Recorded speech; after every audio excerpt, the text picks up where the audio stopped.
Here, let's rip our selfie real quick. Call her Charlie real quick.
There's always smarter ways to do stuff, isn't there, John?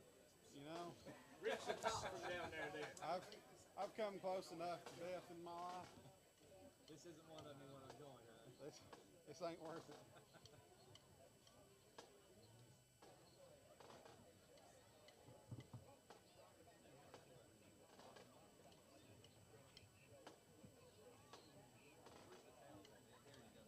Huh? They're right behind you. Hey, you want to throw these away? I gotta run down and talk to the band director.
hotel room like heaven on earth. Got angels in my bed with some all white covers.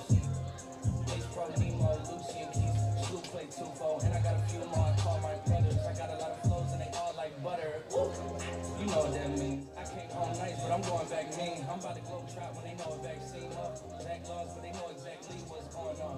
Made a mill and I don't know where to blow it on. I tell a critic, shut up, like my show is on. Give a t-shirt to her, said throw it on. She want a mini high school classmates, I'm growing on. My peers ain't popping, they don't know what's going wrong. Y'all well dressed, but you Welcome back to Somerset Athletics. I'm Andrew Laughlin here with Collier White. We got Charlie Wilson in the back, and we are here to present tonight's matchup between the Shelby Valley Wildcats and your Somerset Briar Jumpers. We're at the Briar Patch. It's super rainy. Collier, we ready for a good game tonight? I'm ready. I think everyone here's ready too, so it's going to be a good night. That is. Game time coming to you here. What do we got left on the clock before our game gets going? 10 minutes and 47 seconds. We got about 10 minutes. We're going to give you a little preview into the game. Collier, can you tell us, have we ever met the Shelby Valley Wildcats before? We have played them 3 times. All time we're 2-1 against them, and our last meeting was in 2017 where we came away with the W. So. Oh, nice. Maybe we keep that streak alive, go up 3-1. I like that. I like that a lot. I think we kind of get this going here with some keys to the game tonight, Collier. What are some things that are going to really come into play tonight in this playoff game? I got some keys. One is just play our game. I think we come in here, they're coming into our place, so, you know, we just play our game. I think we're going to be fine. Yeah, I think that's actually perfect. Come out and execute.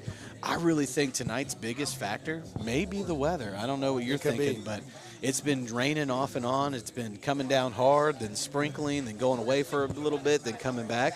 But we're playing a Shelby Valley team that really likes to throw the ball. Their quarterback, I believe you said, had over 10,000 yards for his career. Yeah. Just about 2,900 this season. So the weather could be something that, you know, kind of comes in our favor tonight. So I think if we can use that weather, you know, make the ball a little slick, you know, that might be a good advantage for us. It could be. I wouldn't be surprised if you see a couple turnovers from both teams today just because holding on to that ball, it can be complicated in this weather. Yeah, absolutely, Collier. Is there anything else you think we need to be paying attention to in this game when it comes to focal points? Yeah, I think the Somerset defense, they're gonna have a big test tonight, and I think they can do it, and I think you're gonna see a big game from everyone on the defensive side tonight. Yeah, absolutely. Our defense steps up tonight, and I think we got this one in the bag. I mean, if our defense can contain them, and you know our offense is doing what our offense has been doing these last 3-4 weeks, man, it's going to be a fun night for the Briar Jumpers. It's going to be. I think they're ready, and I think it's going to be a great night. Absolutely, man. Kind of going into the game, I'm going to have you talk a little bit about some of the key players tonight for Somerset, and then I'm going to give the viewers here a little bit insight into some of the Shelby Valley players maybe that we can watch. Who are going to be some key players for the Briar Jumpers tonight on the offensive end of the ball? On the offensive end of the ball, some of my key players are, Cam Hughes. He's been our guy all year, and I don't see anything different going into tonight. Josh Brenner, I think we're with that running the ball, we're going to be able to set up some nice passes, and he does a really good job at completing those. I think he's going to do a great job with that. And then also Chris Hughes, he's got the second most carries on the team, second most rushing yards, number 1 in receiving yards. I think he's going to be really big tonight. Yeah, I think he nailed all 3 of those. I mean, obviously we know it's going to be a team game, but if we can have all 3 of those players working on the right cylinders on offense, man, we're going to be putting up some serious numbers. Yep. Who are some guys for Shelby Valley that you see might make a big change in the game tonight? Shelby Valley has some talented offensive players. Again, I'm very confident in our defense, but we'd be remiss not to shout out or just to acknowledge some of these players. Their quarterback, number 3, Russ Osborne, like we mentioned, over 10,000 passing yards in his career, but over 2,900 this year with 29 TDs. Now, he has thrown 14 interceptions, which I think is good because, you know, we have our Isaiah Lewis, we got Chris Hughes, we got a lot of those players on defense. But over 29 TDs on the season, that's just a lot. He also can get out of the pocket, which is going to kind of test our young defensive line, seeing if they can contain. 464 rushing yards with 7 TDs himself. They also have 2 really good wide receivers and 1 really good running back. But number 4, Brady Bentley, for them, has almost 15 yards receiving and 16 TDs. We are going to take a real quick break for the playing of the national anthem. Is being played by the Somerset High School Marching Band under the direction of Megan and John Lennox.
Like always, the marching band does an absolute fantastic job. They just brought us the national anthem. Shout out to them and all the members. Absolutely proud of the marching band season they had as well. Kind of coming back into the game, we mentioned we are playing the Shelby Valley Wildcats tonight in a third-round matchup here at home.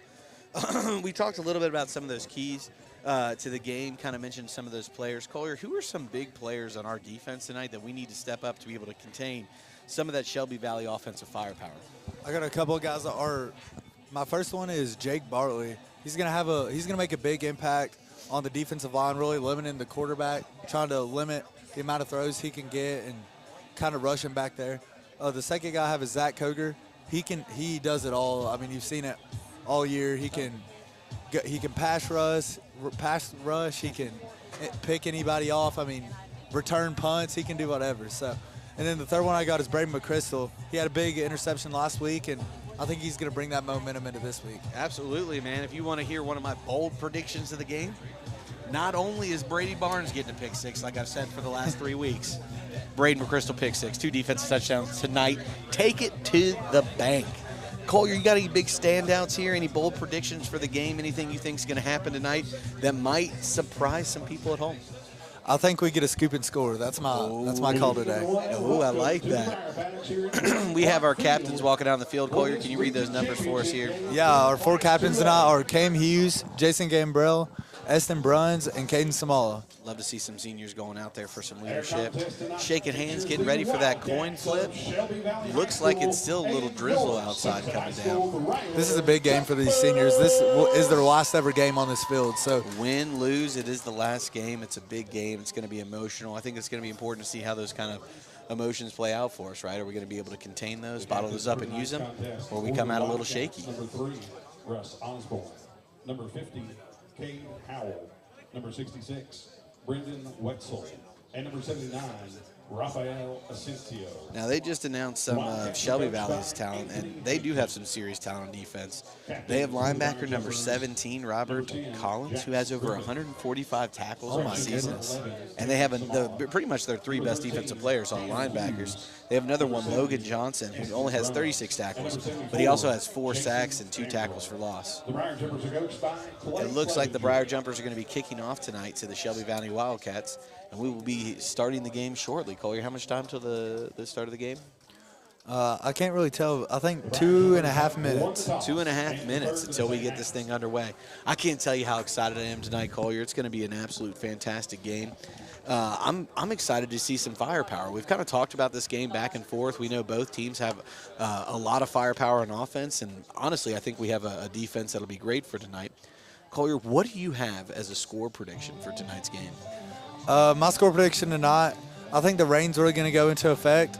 I've got 35-28 Somerset wins. I am so close to you. I think we're right on the right page. I think the rain's going to affect their passing game some. I know they score a lot of points. They can score over 50. This isn't a disrespect thing. It's more of a weather thing. But I really do think the Somerset grounded game will really set them apart, and I have them winning 42-28. So we both got that 28 for the Wildcats. Yeah. Hopefully a big win here for us. Man, what's that? What did a beautiful sign did our cheerleaders come up with tonight? I can't read it. There's a bunch of glare. Jumper. I don't know. Whatever it is, it's definitely awesome. And the Briar Jumpers are taking the field. 3rd round playoff game, 2 away from a game at Kroger Field. This is a big, big night for our Jumpers, and we're so happy we can bring it to you. We'll be trying to keep you guys updated throughout the game scores. We got some other big games going on in the 12th region. Boyle County and Corbin is taking place tonight. Southwestern and Cooper is taking place tonight. We'll do our best to bring you guys some score update from those as well. So Collier, we made our score predictions. We kind of talked about some great things that are going to happen. If you had to come out here, we're kicking off first. Defensively, what do you want to see us do on this first drive? We'd love to see a 3 and out. I mean, that's the most ideal thing ever. But I think we're gonna limit the run. We're gonna make them throw the ball, and our guys are gonna make plays. I wouldn't be surprised if you see an interception this drive. Is what I'm calling. We going Brady Barnes, Brady McChrystal pick 6 off the rip? That'd be fine with me. Oh man, I'm really worried for the viewers at home if Brady Barnes does get a pick 6. I'll have to take my They're headset gonna off have to turn because the I will be volume down. screaming so loud, so loud. I've only predicted it for 3 straight weeks. It's bound to happen. Kicking off for the Briar Jumpers. It's bound to happen at some point. Oh, yeah. Oh, yeah. Briar Jumpers coming out to kick. Hopefully the kickers got the Rubel twins got some good ice on those feet after last week with all the kicking they had to do from extra points to kickoffs. To be honest with you, last week special teams was a really strong point in their game. If we can continue that tonight, that would be really nice. Looks like Ethan Rubel will be up there to kick. He did a great job last week. I'm expecting the same thing going into tonight. We are setting up for kickoff. 2 back deep for Shelby County to return. I'd like to see us do one of those nice little angled kicks again. Right, we were kicking it probably right to the 20-yard marker on either side, trying to pin them against the sideline. I really like that strategy. We'll see what the Briar Jumpers do here starting off the game. Onside kick. You never know.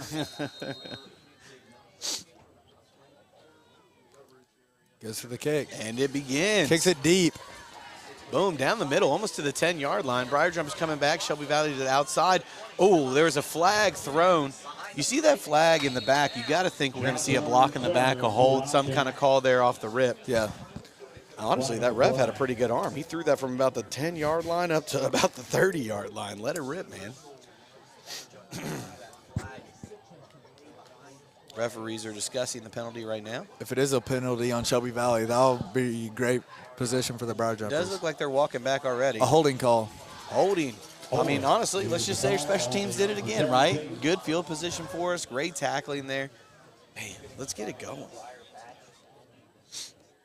I'd like to see it. I really do think Jake Barley, like you talked about, can have a big impact tonight. I'd like to see him get in the backfield early, maybe get a sack or two here early on. It's really nice just to have the defensive line that we do. They're young and they work hard.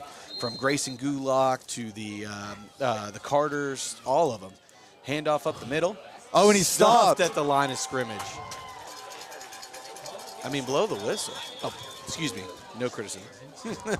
That's just a great just stop. a reaction. That's just a great stop by the Somerset defense. I mean, That was blooding up the middle. I think that's awesome too because all week probably we've been preaching, our coaches have been preaching pass, right? They throw the ball a lot. Yeah. First play of the game, have that discipline to hold your gaps right up the middle and stop them. Snaps taken.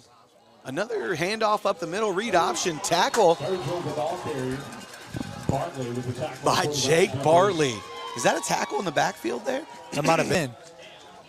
Love to see a little TFL, tackle for loss, early on in the game. That'll set up third down. They said a gain of 2. Oh, well, for back here. 3rd down and 6. Let's contain here again. Be interesting to see here. Is this when they're going to go to the pass? It looks like there's no running back in the backfield. They're in a 5 weird wide formation receivers, right here. Trips on the side, 2 out to the left. He's Snap, back to Grayson throw. Gulak, free rush. Tackle He's stopped. again. Gets a gain of about 2 yards. This is interesting to see what kind of offense is Shelby Valley running because I don't see a punter coming out onto the immediately. Do you see a punter coming out? I don't. I mean, they might do one of those things where Quarterback punts. you just have the quarterback punt. I'm not really sure. This is a dangerous situation really to go for it, but it does look like they're lining up in the backfield with a running back and their quarterback. It is a deep gun though, isn't it? Yeah. It looks like they could be in a punt formation. I can't really tell. Little pooch punt. Yeah, that's Little what they're pooch doing. punt. Oh, Was it's it shanked. tipped? He shanked it. And that's And going it to set up rolls. pretty good field position for the Briar Jumpers at about the 46. 46-yard line. Offense coming out in the field. I know we've been preaching pass, and we want to see a lot of pass. Collier, I think this would be a great night for us to establish the run early on. Yeah, I Get think- Cam Hughes going, right? Getting that heavy set. Let's just make them work. Let's wear them down early. I think if you get the run going, it's really going to set you up for some deep shots. I mean, we've seen it every week. We can execute it. I think that's what we're going to do tonight. And we have the talent, right? Josh Yeah. Bruner in the backfield has a great arm, as well as our running backs and our wide receivers. Like, we are an extremely talented group, and it's really nice to see them out there playing together. Josh Bruner in the backfield, and it looks like Cam Hughes a yard behind him. Sorry. Snap. Hand off to the Cam. handoff. Cam, Breaks let's through. go, baby. Oh, and he lowers the boom. I love, man, our running backs, man, they create that Yeah, contact. they Josh do. Bruner does. That looks like it's going to be a gain of 9 yards. So Gain of 9 yards, and you know where we're going again. Right Yeah. back to Cam right Yeah. here, right now. You know, the funny thing is that's an average run for Cam. He's averaging almost 9 yards a carry. 9 yards a carry, over 14 points by himself a Yeah. game.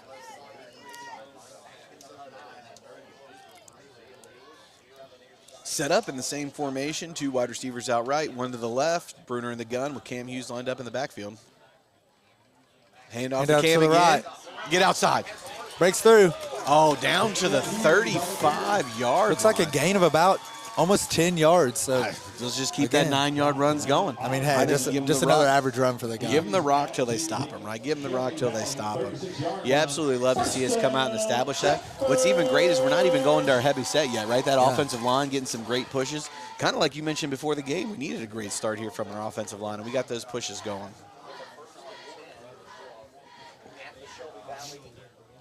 We don't want to go to Charlie too early in the game because his predictions are money. So we'll have to give him a drive or two. We got to save him. We got to save him for when we need him.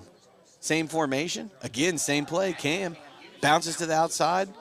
I mean, what's up front? He breaks through. 2 tackles. Oh, fumble. Oh, recover. Just fall on it. Oh, they called him down. Okay, that's fine. That's it's still another 9-yard carry. Just average. I know this is probably like the old man in me when I watch football. When I see that ball loose, I'm like, just fall on it. Yeah. Just fall on it. I know the scoop and score is great. Just fall on the ball. Let's contain it. Oh, when I was young, I'd have been like, take it to the house. First down, Briar Jumpers. Keep moving it right down the middle.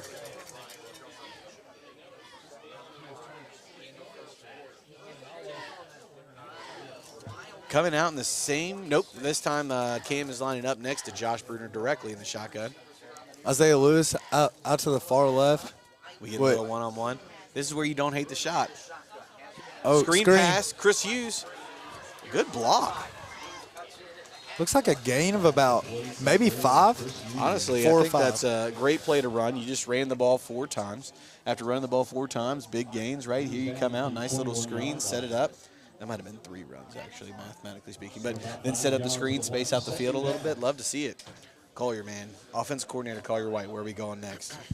I mean, I'm handing off the ball to Cam, but I don't know if that's a very tough decision. Feed the beast. Feed the beast. Looks like we got twins out to the left with Caden Samal by himself over on the right side. Hand off to Cam. Looks like he got hit and maybe a little bit of a face mask. I didn't call a very good play right there. Yeah, you're good. Pull up that replay real quick. I want to see that. Can you pull up that replay? Oh, no, I have to get us connected. Okay. That's the first time, right? Gain of 1, maybe? No gain on the play. It's going to set up 3rd down. Interesting here. I think where we're at on the field, we probably go into that heavy set again, man. Let's just get those 2. I see Austin Lawless out there, so. Oh, man. You talk about a great man at blocking. Yeah, that's what they throw him out there to do, and he does it great. No, they're not in that heavy set. Back out in the gun. They kind of run that like gun heavy set. Like he's going to. I don't know if it's heavy necessarily, but he comes over. Yeah, Lawless with the lead block, gets a little gap. That's going to be close to a Oh, first it looks down. like he's got it. It's really close. Oh.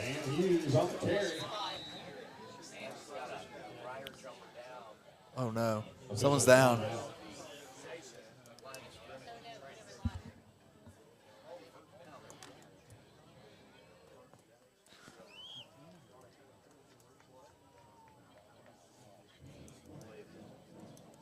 We do have a lineman down right now.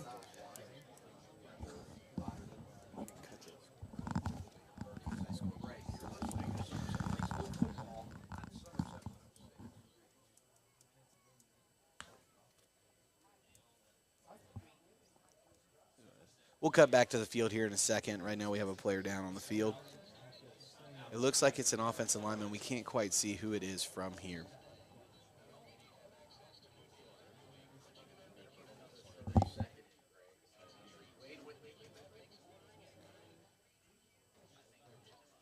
And they are helping him up. Round of applause.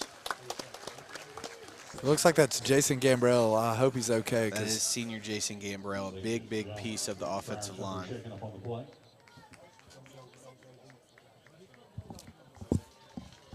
That might have actually been Zaysha. Zaysha, excuse me, Zaysha. Still a big part of our offensive line walking off the field.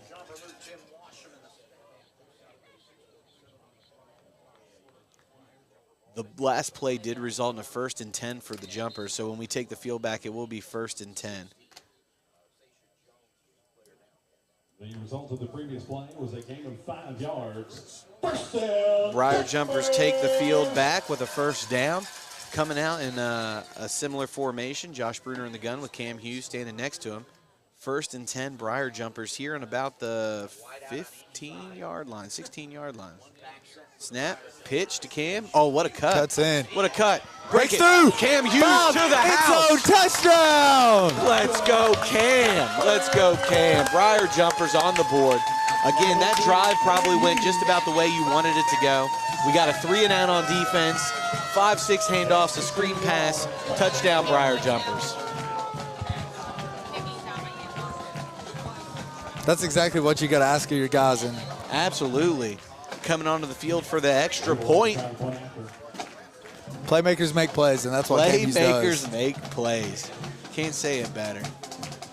The snap, the kick, it's up. It's good. It is good. 7-0 Briar Jumpers. Way to start the game, my man. Way to start the game.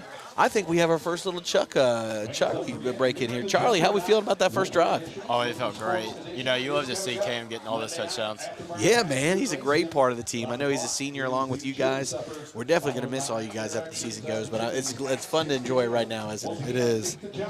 Now, Charlie, we're cutting to you. We're getting ready to kick off. I think we go to our first Charlie prediction of the game. What's the defense going to do here, Charlie? You know, I think it's another 3-and-out, just like the last time. You'd love to see it. 3-and-out, walk the ball back down, run it into the end zone. 7-0 Briar Jumpers with about how much time left in the first quarter? It looks like 6.5 minutes. About 6.5 minutes left in the first quarter. 7-0 Briar Jumpers. The rain's kind of making our scoreboard camera a little blurry. little Sorry blurry about that, tonight. but we can't really do anything about it. We'll keep you updated. We have any updates from any of the other football games around right now? I can probably find us some. Give me a second here.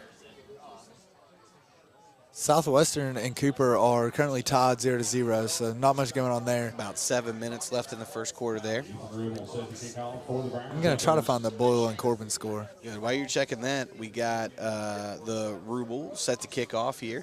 Same formation for Shelby Valley, 2 back to return, just at about the 20-yard line.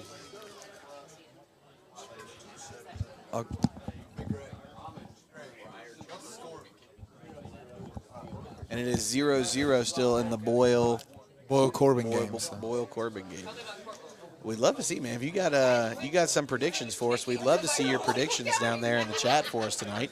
Who do you think is going to win the Southwestern Cooper game? Who do you think is going to win the Boyle-Corbin game? And what do you think the final score of this victory for the Briar Jumpers is going to be, right? We got to stay positive here for the Briar Jumpers. Here comes the kick. Again, good, solid Line drive. Line drive just past the 15-yard line. Caught. A lot of dancing. Oh, no. Breaks to the middle, breaks to the outside. Tackled just before the 50-yard line. Great return for Shelby Valley, but hopefully Chuck's little prediction comes right, a little 3-and-out here. It will be interesting to see because they're on the other side of the 50 if Shelby Valley is kind of one of those teams that takes the 4-and-out approach, right? Like Yeah. you got to force that force down play. 48-yard line. Our defense is back out here on the field. We'd love to see some more defensive pressure. On the first drive for Shelby Valley, we saw them run the ball twice and drop back for a third pass, but end up with a QB draw. It'll be interesting to see if they get that passing going. They have that little trips bunch to the right, 2 wide receivers to the left with their quarterback with nobody in the backfield. Correction, the kick is down at the Shelby Valley 49. Excuse me, 49-yard line of Shelby Valley.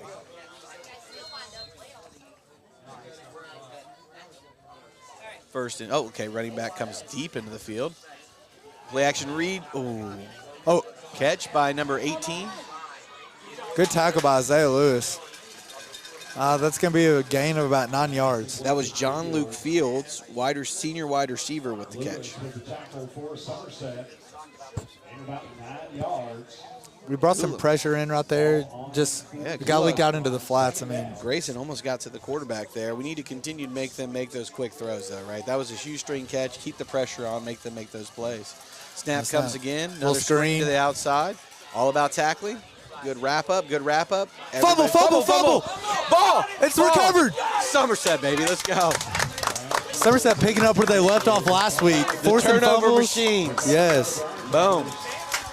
That's 6 turnovers last week and already 1 in the first quarter. I mean, you can't ask for much more. That's right. Keep the defense rolling. Keep the defense rolling. Like we said, too, that can be a weather fumble right there. Oh, yeah. The weather right there could be a factor to force that fumble. It's the first time I've ever been happy that Charlie's wrong.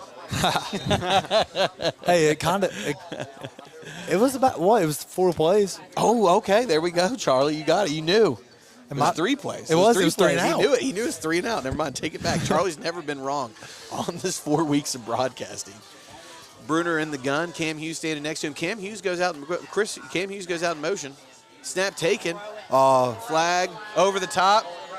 He stopped running his route. A little bit overthrown, but is that illegal formation? I think we might have like illegal motion by Cam Hughes. I don't know. I really don't understand how that stuff works, so I don't have an answer for you there.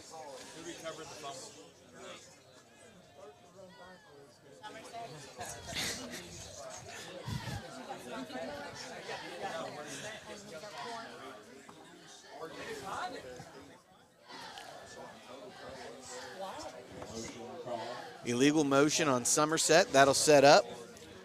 First and 15? First and 15. I think it's a 5-yard penalty. Oh, the penalty was declined. So that'll set up 2nd and 10, Somerset. Boyle County just scored, so I think that'll make the score Boyle County 7 if they If they kick the extra point. Yeah. It's at least 6-0 right now. Yeah. Hand off to Cam. Cam up the middle. Gets outside. Go Cam. To the 50. Go Cam. Turn it on. 40. Turn it on. 30. Go 20. Cam. Go Cam. Touchdown. Woo! Let's go Briar Jumpers. Cam Hughes does it again. I mean, I don't even know what to say anymore. He just doesn't stop. He's always making plays and does it every single week. I don't know. I'm not even surprised seeing it no more. What you love about it, Collier, though, is we're getting that full team game, right? We are. Special teams makes a stop.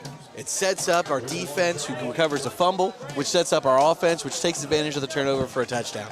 Complete team football. Rubel on for the kick after. The Clean snap. The kick. It's good. 14-0 Briar Jumpers. I mean, I feel like I say this every single week, but you can't ask for a better start. I mean, you can't ask for a better They start. always come out here and they start quick, and you can't ask for much more. It always brings great momentum into the rest of the game, and that's what you need. 5:20 in the first quarter left, up 14-0. Really, you want to keep it consistent here, keep the quarterback working. It was interesting to see Shelby Valley on their last one go with some short passes. You think they're working to set up that deeper ball, or you think they'll continue with those kind of short, quick, intermediate passes? I don't know. With this weather, I feel like the deep ball, it could be hard to execute. I wouldn't be surprised if they just – I mean, they're going to have to change something up, but I don't know if the deep ball is the solution right now. We got to keep that defense working the way it is. Our special teams takes the field to kick it off. Shelby Valley in the same with 2 back to return, just about past the 20-yard line, around the 19-yard line.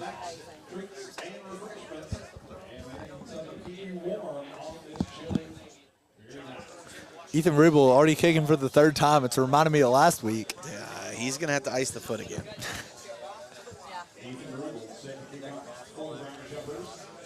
It is interesting to kind of see here some of the way their defense, too. I mean, their defense has been stout all year when it comes to tackling, especially some of those tackles for losses.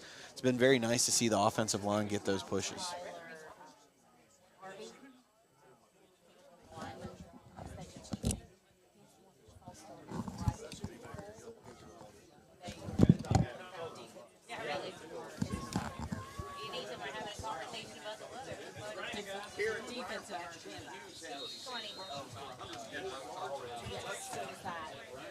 Rubel set to kick it off. Kicks another laser. Oh, my gosh. Almost to the 10-yard line. What a boot. Defense coming down, containing tackling. Missed tackle. Ethan's the only one left.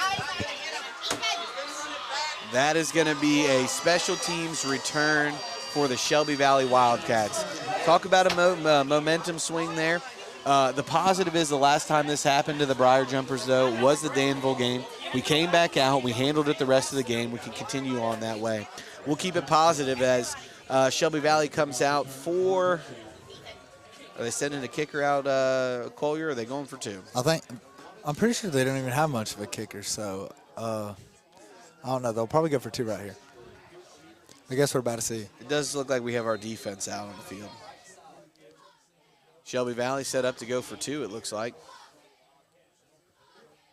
Number 3, Russ Osborne in the shotgun solo. Watch out for number 4, Brady Bentley, and number 5, Brent Sturgill. Number 4 in motion, Bentley. And the throw. Behind Incomplete. him, incomplete. That's big. That is a big stop for the Briar Jumpers. That gives them a 14-6 lead with just over 5 minutes left in the first quarter here. Kind of one of those situations where you're not happy that it happened, but you just got to contain that for the rest of the game. Yeah, you do. I mean, tackling is going to be big here. Yeah. It's going to be big.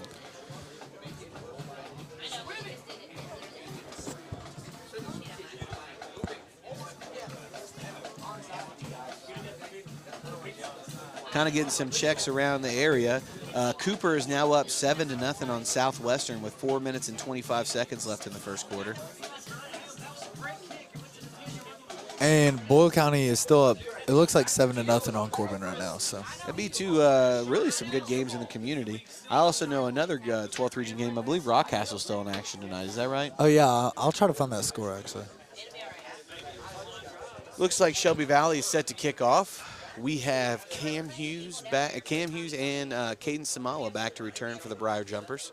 This is one of those where you want to be kind of sure. It looks like they haven't had much of a kicker with the pooch punt and going for two. So you're probably always worried here about a little onside kick or a little pooch kick, right? Got to make sure you control the ball here.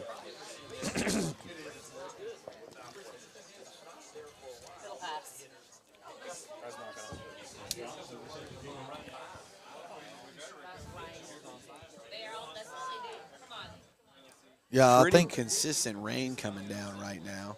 I want to be surprised. They said they show a lot of onside kicks, actually. I want to be surprised if you see that right now. They got a bunch of guys over on that side, so It is be ready lined for up, that. heavy front.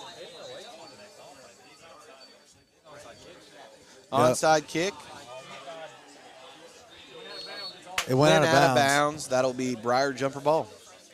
I believe it was touched by a Briar Jumper, so I do not believe that'll be a penalty, right? It Yeah. looked like it was kicked at the hit at about the 50. Briar Jumper offense takes the field. It's almost okay to knock it out of bounds. I mean, a whole lot better than them recovering it. So. Yeah, absolutely. Hey, let's get back to the roots, right? Hey, pretty much, look at this. You got a 14-6 lead. If we score every time and they score every time from here on out, we win the game, right? Let's just take care of what we need Good to point. on offense. Let's keep putting up points. I should have commented earlier. I had a good idea it'd be a shootout this game. I wouldn't be surprised if it's a very high score. So you gotta be ready to see it. Yeah, absolutely. I mean, it's entertaining. I'm glad we got some good football for the people at home here. Josh Bruner in the shotgun. Looks like Cam Hughes behind him. Chris Hughes out wide. You got to hope that momentum off their touchdown, we can take that away. Fake. A little Looks like a busted miscommunication. play. Josh Bruner to the outside. Oh, is that a face mask? Tackled at about the 40-yard line. Don't see any flags. It looks like it'll be about a loss of 4 or 5 yards. It looked like there was a little miscommunication on the play between Kim and Josh as to which way the play was supposed to go. That'll set up about 2nd and 15. We'll have to see what they do here. They might try to throw the ball, or I don't know. You might just hope that Cam Hughes can keep getting those 10-yard carries, or 50-yard carries. Get him back into it, right? It's just a little miscommunication. I think that's going to happen to everybody. You hope that's the only time today you're going to see it, but it happens. Got Josh Bruner back in the gun. Cam goes out in motion. Over the top. Josh had to throw. Josh out of the pocket. Looks like he's got a little bit of room. Open. Oh! Looked like he was hit before the ball got there.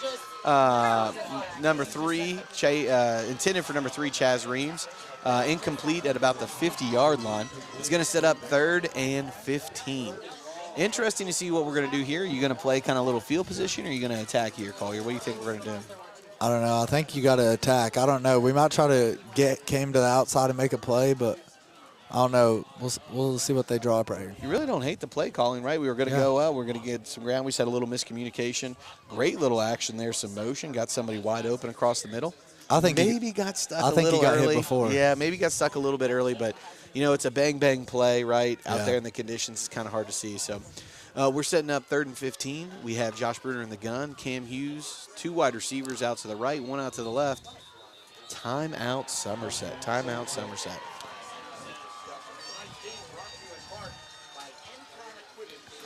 This is where you almost gotta put that behind you. You really just big third down right here. If you can make a play and get a first down, flip the momentum a little bit. To be honest with you, we're kind of close enough. If we can get that ball to the other side of the 50 and make it close, make it 4th and 5. I don't necessarily hate going for it, especially with the way we've been gashing their defense. Like this has been our anomaly tonight, right? We had miscommunication on first down, right? Happens from time to time. On second down, I think we had a great crossing route there that was open. Maybe got hit a little bit early. On setting up here for third down, right? We can pick up 7-8 yards here. Maybe it's something we go for. Maybe it's something we stretch out the field. I feel like you almost have to be really aggressive in a game like this. The score is going to end up – it could be a really high-scoring game, so you just got to take risk almost to be able to win the game. Somebody we haven't really talked about tonight, who we talked about the last few weeks, CD Samala. Maybe it's time to get CD Samala. CD Samala involved in the game, right? Pick up some yards here on third down. He's been a great back for us with those slants catches across the middle. He's quick enough. He can get out there and make plays in open fields. So you never know. We'll see what he is out to the far right. Looks like we got Josh Bruner in the gun. Cam Hughes standing next to him. We got 2 receivers out to the left too. Is that Chaz and Isaiah Lewis on the left there?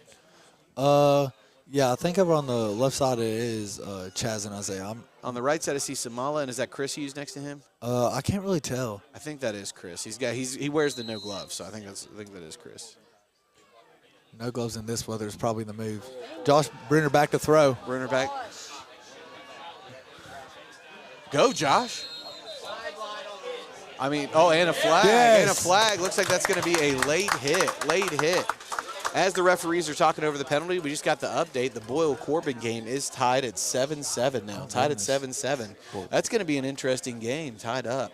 I mean, it is probably one of the most anticipated games in the entire state this whole year. So, I mean, really big game, and I'm excited to see how that one turns out. I may be biased, but I'm kind of pumped for the Briar Jumper game every night. You know? No, I'm always pumped to watch them play and go back to that penalty. I mean, it's something you can't do in a playoff game, but we're not going to complain about it. That is a huge penalty. Late hit out of bounds, 15-yard penalty. I mean, that could have forced the the Briar punt. Jumpers first down. Now, we were all talking about, are we going to go for it on fourth down? We should have known Bruner was going to draw the penalty. He knew. He danced on the sideline, right? Went out of bounds at the right time. He's got the IQ. We should have known that. First down, Briar Jumpers coming out in a similar package. Bruner in the backfield with Bruner in the shotgun with Cam Hughes a yard or two behind him. 2 receivers out to the right, 1 out to the left. Snap. This is what I like to see. Get back to Cam. He breaks through. Cam is so shifty. I thought he was tackled in the backfield. I did too. I almost said it out loud. I'm getting better now when I see Cam run. Don't say anything till you see him on the ground, because that man can break tackles left and right. You know who he reminds me of? Rob Dillingham. Well, we'll call your wife around you Rob. Huh? Why does he remind you of Rob? Why does he remind you of Rob? Because he's just so shifty. I mean, I don't know what else to tell you. That's going to bring up. Oh, man. I love Kentucky basketball. It's just a great reference. Love it. That's going to bring up 2nd and 5 for the Briar Jumpers. Same formation as the last time. We going back to Cam here? You're going to see a little rollout. Oh. Go back to the bread and butter.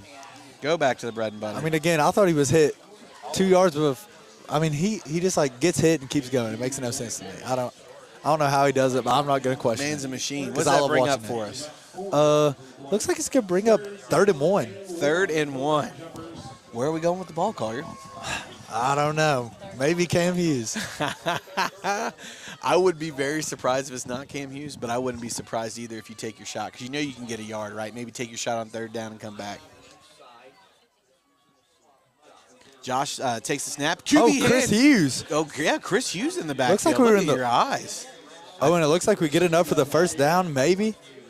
We were in the Wildcat formation there, I guess. I may missed be biased, but I have to give a shout-out to our coaching staff again. Every week we have been so happy with their play call and the way they do it. You just got to be very proud if you're a Briar Jumper fan, mixing it up constantly. Like Chris Hughes last year came in and gave us some great time as quarterback. You don't know if he's going to throw a 30-yard rope there or run it, what he's going to do. Absolutely love to see it. Bruner is back in now, so we're going to see him back. There was a play, I think we tried to run against Glasgow. It got blew up, but we threw it, and Chris Hughes was going to throw a deep ball. Yeah, that was going to be epic. So, I mean, who knows? You might see that. Bruner in the gun. Cam Hughes standing next to him. 2 wide receivers short to the right, 1 out to the left. Head off to Cam. I mean, oh, yeah, love it. Love it. I mean, he just keeps going and going and going. I think this is one of those situations, too, where we got to remember, right? Cam Hughes is doing some great work breaking those tackles. Don't forget to thank an offensive lineman. Yeah. Don't forget to thank They an always go offensive lineman. underappreciated. Underappreciated. And, I mean, at the high school level, man, you want to talk about a gritty job, right? You know, you're not getting $12 million to take hits up there, right? You just got to go out there for the love of the game. Bruner takes the snap. Yeah. Play fake. Play Over fake. the top. To Chris. Oh, there is a flag in the backfield.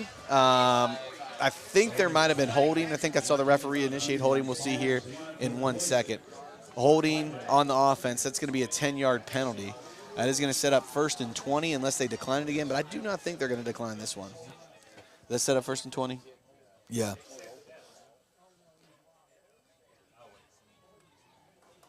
It's probably a good thing he didn't catch that because I'd be really mad if we would have scored and it got called back. The same thing went through my head when he dropped it because I saw the flag originally. I was like, oh, this would be a bad one to catch. But, you know, don't waste them, right? Yeah, I don't guess. Waste them. Yeah.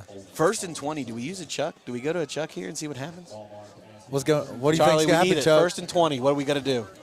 1st and 20. 2nd and 20. 2nd and 20. 2nd and 20. Excuse me. Sorry, 2nd and 20.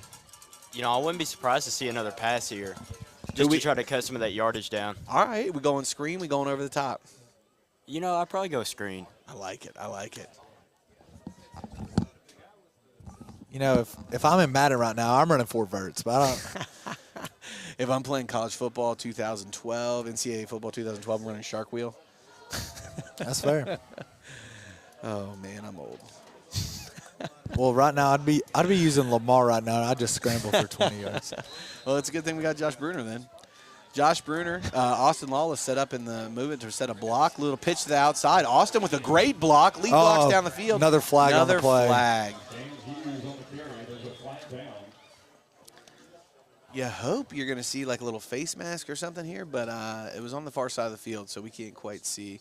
Referee's talking it over.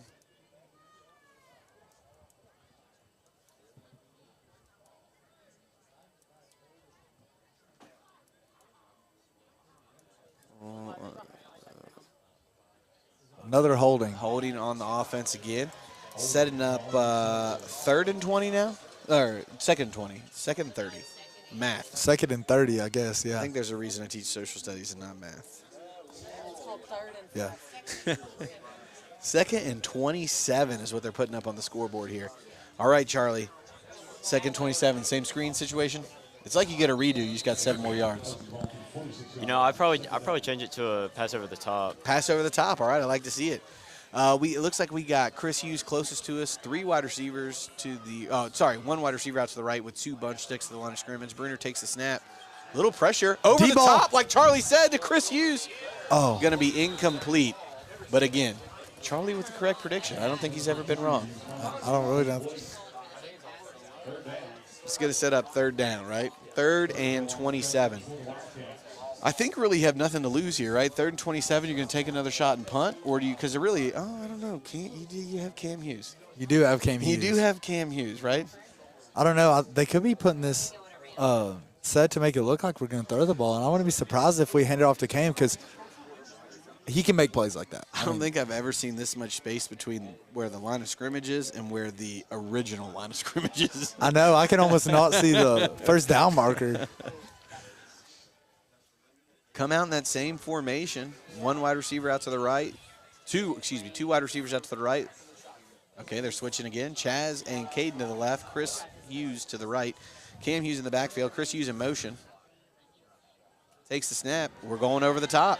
He's got him. Get over his head. Okay. Oh. It's going to be incomplete. Absolute great effort, right? No qualms there about anything we did. Let's get a good punt.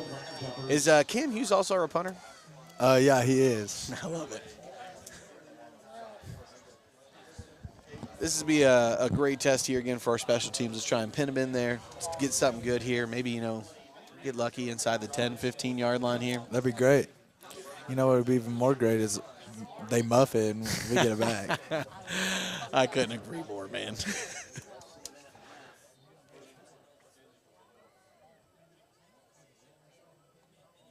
Cooper is driving with about 9 minutes left in the second quarter on the southwestern 8-yard line. Cam Hughes takes the snap, back for the punt. Punt, it's a Oh, good a one. beautiful punt. Maybe 2. Bounce, good bounce, get it. Oh. Some good play calling being made. Get it. I mean, that was a beautiful punt.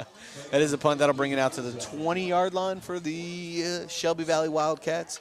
Also, that update, Cooper is about 8 yards out and 7-0 to lead, with a 7-0 lead over Southwestern, with about 9 minutes left in the second quarter.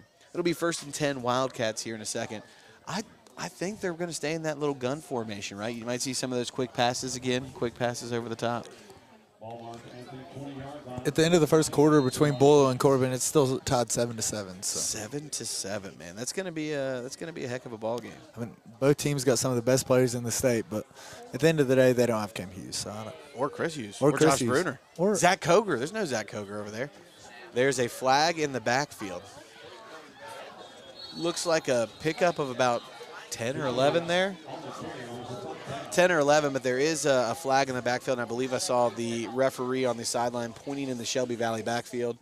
I'm not sure if it was a false start that they called or it's going to be a hold. Referees are talking on the field. I don't know. I believe that's the illegal formation, illegal motion, illegal shift. Excuse me, illegal shift on Shelby Valley. I believe that'll be a 5-yard penalty. I got to learn what these signs mean. I had no idea what the ref was trying to say. Dude, we need a Dean Blandino. Can we make Charlie our rules guy? We got a former ref. Oh, I wonder if Coach Hayes, former ref, will bring him in. You ever ref football? Shelby Valley in the gun, 1 in the backfield, 4 wide receivers, 3 to the right, 1 to the left. It's a handoff up the middle. Oh, Tackled at about the 26, 27-yard line. A gain of about 12 yards.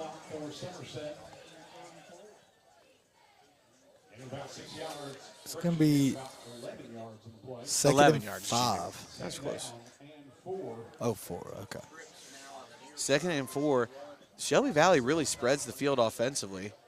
Good a quarterback run. Cooper, stuffed to the line of scrimmage, leaned forward for a few. Little bit of a scrum in the pile there. Do not see any flags. Did he get the line? I think he did. It looks like they're pointing 1st down. And that will be the end of the first quarter. Breaking news, Montez Quisenberry scores a touchdown for Boyle County, and it sets Boyle County up 14-7 in the second quarter. It's a Montavian Quisenberry, by the way. Excusez-moi, s'il vous plaît.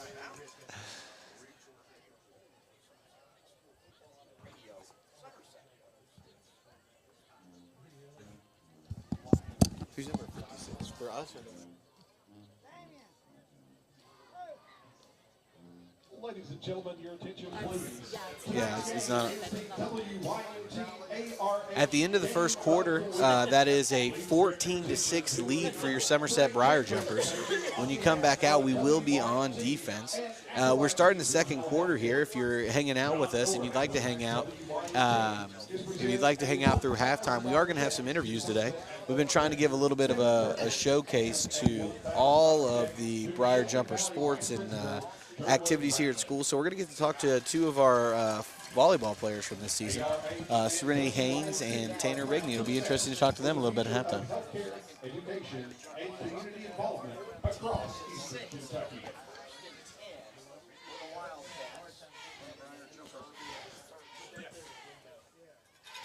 Looks like when we start the quarter, it'll be 1st and 10 Shelby Valley right there on the 30-yard line.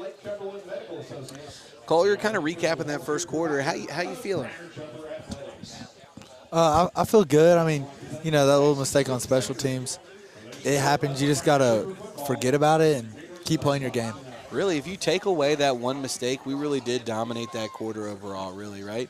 2 plays really kind of got us. We had a little mishap on offense with the read, and then we had the special teams play. Besides that, Shelby Valley in the gun takes the snap, handoff to the right side. That is number 5, Brett Sturgill on the carry. He Looks has like 715 yards on the season, 13 touchdowns. That's pretty good, but it isn't at 1,536. So. With one, actually, I think it's just infinity touchdowns. Is that how many Cam had this year? Yeah, I can't count that high. It's going to set up, I believe, 2nd and 4. Looks like trips out to the left. Snap taken. Hand off to number Read 5 option again. up the middle, stuffed at the line of scrimmage. Stuffed in the backfield, I believe, actually. Yeah, that might be a that's a lost great yard, job. another tackle for a loss.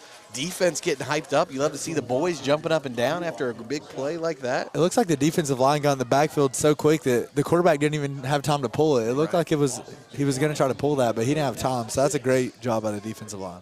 That sets up 3rd and 7. Man, I can't. The scoreboard's fuzzy for me. 3rd and 6. Going to be a first down after the bullet pass from Russ Osborne. Again, you don't like to see that on 3rd down, but keeping everything underneath, right, that we're going to be okay with keeping that underneath, kind of let them slow down. Hopefully your defense can make a play or two right as you go forward. Don't let them get any of those big plays again, right? Nothing explosive. Russ Osborne is in the shotgun. It does look like that is Brett Sturgill running back to his right. Snap taken, drops back. Looks like a hole. Jake Bartley got on the outside, tipped, and hit just at the line of scrimmage. Incomplete. Great tackle. They call it incomplete. Pass. It almost might have been better if he caught it because that would have been a loss of a yard. Absolutely great play by the defense. Get the hand on the pass off the line of scrimmage. Was that Jake Bartley? Right there for the tackle. I'm not sure who that was. Jake Bartley did get pressure from the right side. On the left side, it looks like that was number Zach 50 Carter. Zach Carter. You want to talk about a hard worker, man, and he doesn't complain either. He just goes after it all day. Snap, handoff in the backfield. I thought I saw a false wrapped start. up with a gain of 2, maybe? Gain of 2 there. Yeah, I think it'll be a gain of 2. That is going to set up 3rd down again for the Wildcats. Interesting here. You got to keep everything underneath again. You don't want to give up that big play, but you want to try and keep them short. Of course, it is around that 50-yard line with their kicker. You think this is 4 down territory for the Wildcats? I think it is. I think it's definitely 4 down territory for him. Wildcats take the snap, drops back, steps up Good in the pressure. pocket. Oh, bad angle, tackle. Number 3, Osborne, with about a 12, 15-yard rush, picks up the first down, setting up another first down for the Wildcats. Again, no big plays. No big plays, right? We're not letting anybody get in the end zone on one play. Let's keep it down. Defense has been doing a great job on 1st and 2nd down. We're going to get that 3rd down stopped. Yep. I think it's the Somerset defense. You just can't let plays like that affect you. You just got to keep doing your thing. Hand off to the outside. A little jet sweep. He is outside. Number 18 to the end zone. Jet sweep looks to like the outside. Number 18, John Luke Fields, senior wide receiver for the Wildcats with about a 35, 40-yard rush. Unfortunately, that's kind of the thing we wanted to avoid, right? No big plays, keep anything underneath.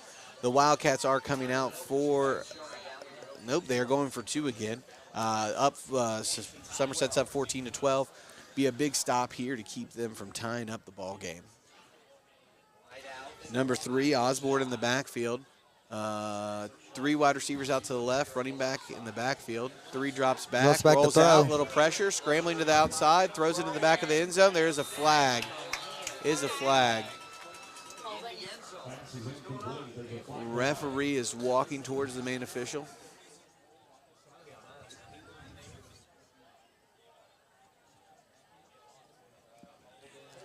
On the defense. Holding on the defense. That will give Shelby Valley another attempt here at the 2-point conversion with another half yard. I did not see that. Yeah. It was called on on replay here. Drops back, rolls out. He may have been holding him before the ball got there, maybe before the camera angle changed. But that is going to set up a retry. It looks like for the first time tonight, Shelby Wildcats under center. Quarterback sneak. Oh, he dropped the ball. I don't think he got it. Yeah, just dropped the ball. That looks like they stopped him. Nice. That's a great play by the defense. 14-12 lead Somerset kept. Special teams, big return here. Let's go. We assume we're going to see another little onside kick here from the Wildcats. Yeah, you just got to do your best to contain it. Just fall on the ball. You get really good field position. So And I really do. I believe in this offense the way it's working. I think that he fumbled the snap. And it almost looked like they were trying to run a fumble Rooski. Yeah. 14-12 here with just over 9 minutes left in the second quarter. Really, we're playing some pretty strong football. We've given up 2 big plays, but besides that, everything's underneath. The Shelby Valley Wildcats returned to kick for a touchdown, and then they just had number 18, John Luke Fields, with about a 35-yard run on a jet sweep. Yeah. Offensively, though, we have been looking good. We've been moving the ball. Really, the only thing that stopped us tonight is penalties. We had those 2 holding penalties that set up a 3rd and 27. Besides that, we've been running the ball. We've been taking good shots downfield as well. With about 12 minutes and 50 seconds left in the second half, too, your University of Kentucky men's Wildcats up 71-52. Love to see that bounce back.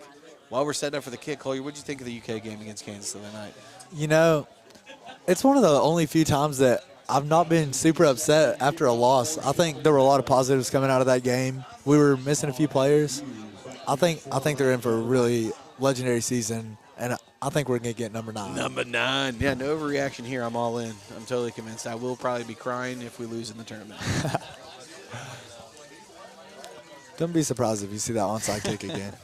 Yeah, I think we're going to have to kind of come out with that expectation. It's like they load that side closer to the sideline. So I have a feeling the ball could be going that way. Wildcats set to kick. Here comes the kick from the Wildcats. A Pooch little kick. squid. Fielded. Caden To the Small. outside. Go, Caden. Caden breaks the tackle. Gets to the outside. 50, 40. Go, Caden. Yes, sir, Caden. What a run by Caden Samala, number 11. What a return. Caden CD Samala in the building. He did, yeah. Caden popping up with a little limp, but he's headed out there to run some offense.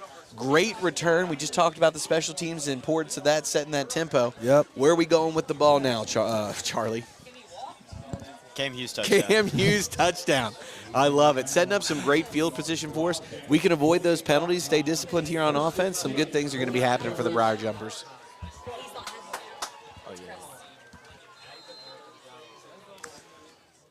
Touchdown prediction. Who you got? Touchdown prediction? I see Josh Lewis out there. I'm taking Josh Lewis. Taking touchdown. Josh Lewis touchdown. Who you got, Charlie? Cam Hughes. Cam Hughes. Anybody other touchdown predictions? Chris. Oh, we got a Chris Hughes in the booth. I got an Isaiah Lewis prediction in the booth. I'm taking Josh Bruner. Hand off to Cam Hughes. Oh, let's go. Another 9-yard carry from the man, the myth, the legend, Cam Hughes, man. That's I'm just telling average you, carry. I mean, That is just an average carry, but this man, I can't wait to see him playing on Saturdays. I know, I He's can't gonna wait. Be great at the next level.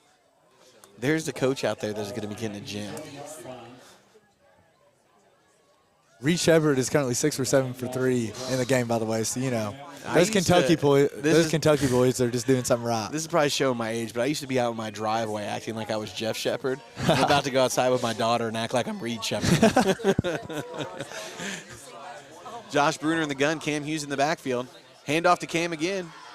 He gets stuffed, Breaking. but I mean, he just falls through. Like, it makes I know. no sense. I was about to say stuffed again. He just breaks through for another 2 or 3 yards. Absolutely love to see it moving down. Oh, man, I love all the touchdown predictions. If you are on a mobile device, tune in. Collier, we got anybody who's got any touchdown predictions? Not yet, but I'd like to see what Throw people a have to prediction say. in the chat. Who's going to score a touchdown for the Somerset Briar Jumpers?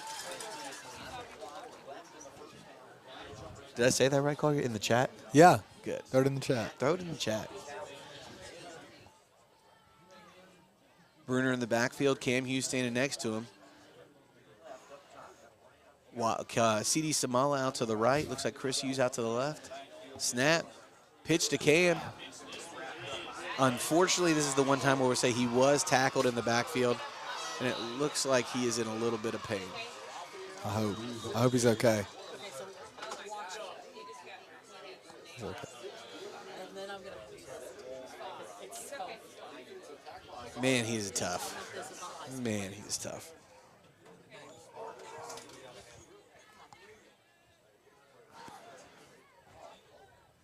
Looks like he could be walking off the field. Yeah, give him a real quick blow. Make sure he's all right. Number 2, Isaiah Lewis coming into the game. Josh Bruner over the sideline taking the play. It is 2nd and 13 for the Briar Jumpers. Yeah, I think so. I wouldn't be surprised if it came out if we try to throw the ball. Josh Bruner, QB sneak. QB sneak. 24-yard touchdown run. Somehow Brady Barnes is going to get a pick six on this play.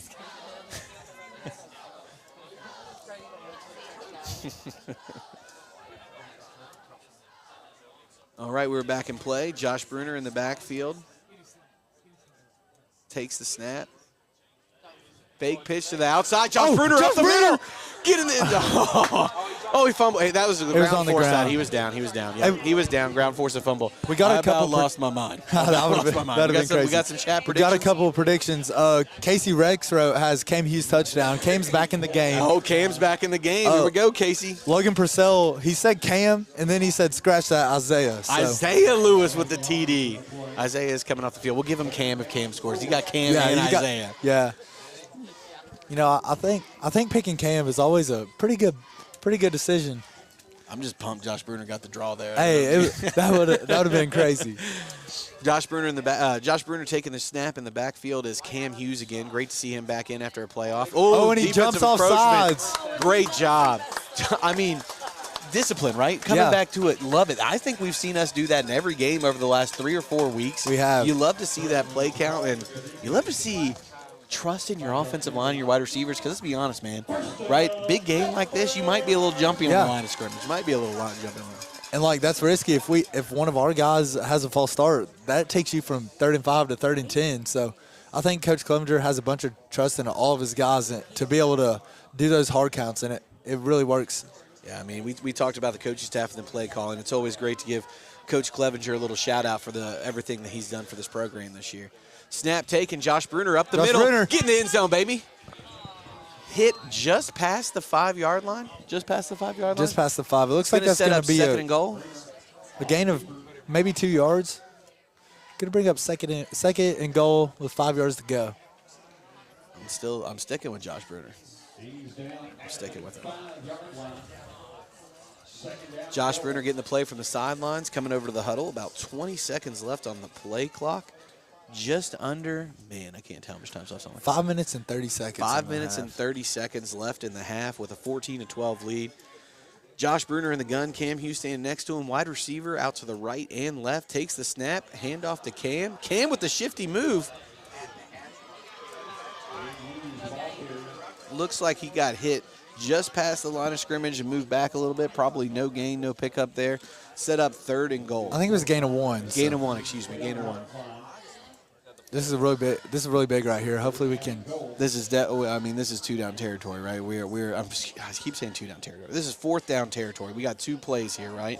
2 plays.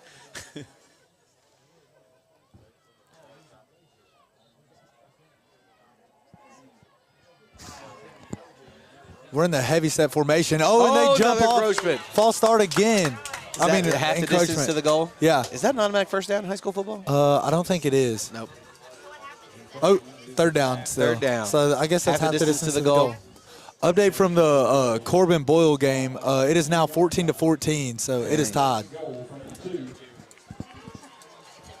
14-14. I feel like it's turning into the game right now that everyone was thinking it was going to. So. Right. I think a lot of people thought it might have been even low scoring. Yeah. We're still in that heavy set formation. Takes the snap. Chris Hughes. Touchdown! Touchdown to all my Chris Hughes shout out. We had the booth call. It was Chris Hughes. We're giving some high fives around the booth for the touchdown predictions. Shout out to the Commonwealth Journal for their prediction. That is a touchdown. Sets up your Briar Jumpers with a 20-12 lead. Rubel on for the extra point. Bruner to hold the snap. I'm still waiting. Come on. Okay. The kick is up. Update from another game that has some big importance for us. Owensboro Catholic is up 21-0 currently. On Greene County. On Greene County. And if they were to win, we were to win, that is who will end up playing next week, correct? Yeah, that's going to be a fun little drive. Hey, man, we got to give the people what they need. That is, kick is good, setting up a 21-12 lead for your Briar Jumpers. Now, I'm not going to condone this all the time. Right now would be a great time. Little onside kicky. Little special. How much time we got? And it is now 10-0 Cooper in the second quarter over Southwestern. There is about 30 seconds left in the half there. Wildcats are taking the field, getting set to return. Your Briar Jumpers about to break the huddle and take the field. Collier, how much time we got left in the second quarter here? It looks like 4 minutes and 20 seconds, I think so. 4 minutes and 20 seconds left. We'll try to get the scoreboard camera fixed at halftime if possible. So, It's the rain. I mean, you know what I mean? It's just been coming down all day. It probably messes with the focus a little bit.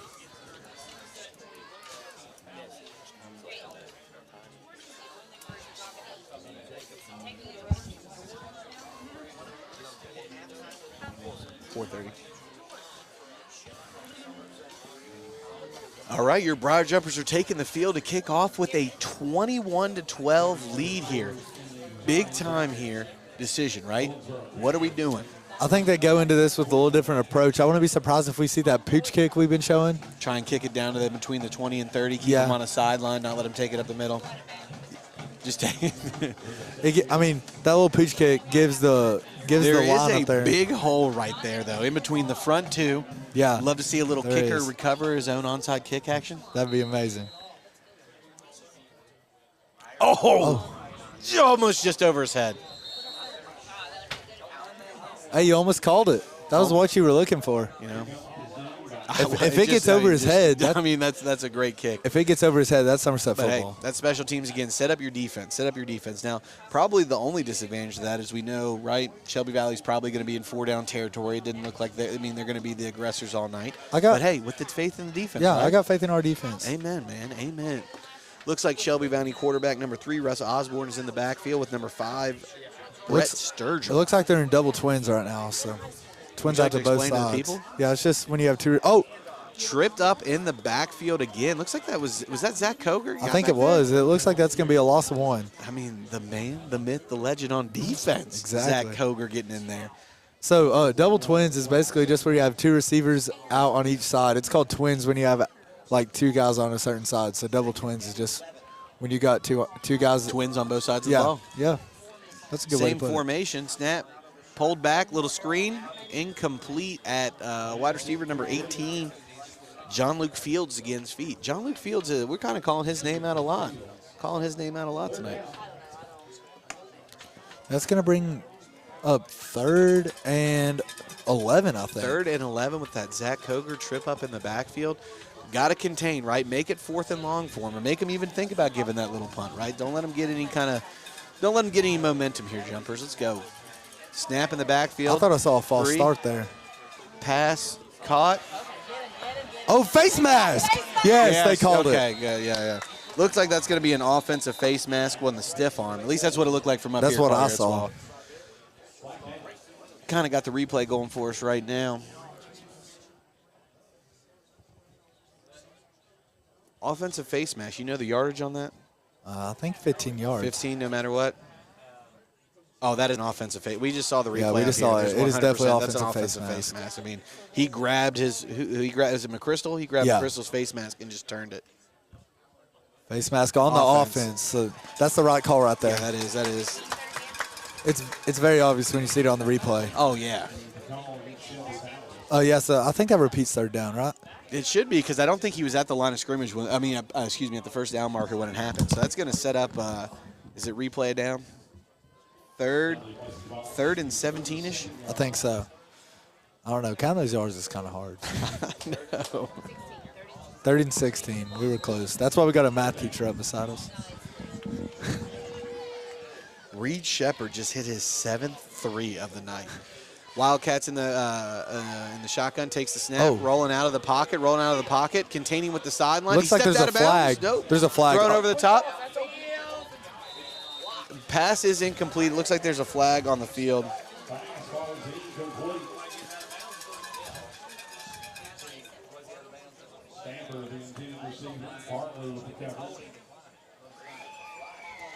False start. Looks like it's going to be on the a offense. false start on the offense. That is declined. That's going to set up 4th down. Just again, sorry for the scoreboard right now. We're going to try and get it fixed a little blurry. It is 21-12. Somerset Briar Jumpers with just under 4 minutes left in the second quarter, right? Yep. Boom. That's going to be 4th down for the Wildcats. When they were in this situation earlier, they did that little pooch pump with their quarterback. That's kind of our expectations here. We'll see what happens. They punted from this formation last time. I don't know, but it looks like they are rolling out. Fake. Yep, they are definitely going for it. Airing it out over the top. He's throwing it deep. Good. Smacks it away. That's great defense No by Chris flags on Hughes. the play. That is going to be a turnover. That was Russ Osborne's favorite target on the year, number 4, Brady Bentley. Brady Bentley with almost 1,500 yards receiving. Great coverage there. Was that Chris Hughes in coverage? That was Chris Hughes. Absolutely love to see it, right? Didn't initiate any contact with the hand, swat the ball away at the end. That'll set up 1st and 10 for the Briar Jumpers. Do we dare go back to Charlie here? Charlie, what you thinking? Charlie, what you thinking? You know, excuse me. I think it's going to be another touchdown. My man. I think we end the half with a Chris Hughes touchdown. I want to see what the Chas to say again. We had some people get her out last time. Throw it so out there. Let's get the predictions in. We got any predictions in the booth? Caden Small touchdown. Oh, we got a CD touchdown. We got a Josh Bruner keeper again. Bruner, I'm going Brady Barnes comes in somehow. Gets a touchdown. Hand off to Cam Hughes. He breaks it. Gets to the outside. Takes the tackle. Go, baby. He's still going. What a run. Almost down to the 20-yard line. Down at the 22. The man just keeps going. It doesn't Just make sense to keeps me. Going. I don't know how he does it. I don't know how he gets hit and just keeps going. I mean, hey, I get hit once and I end up here, so I don't really know. Hey, what was that gain good for, Collier? First I think he said it down himself. Jumpers. Let's go, Briar Jumpers. Pushing it down. Our main Charlie's just calling out TDs left and right.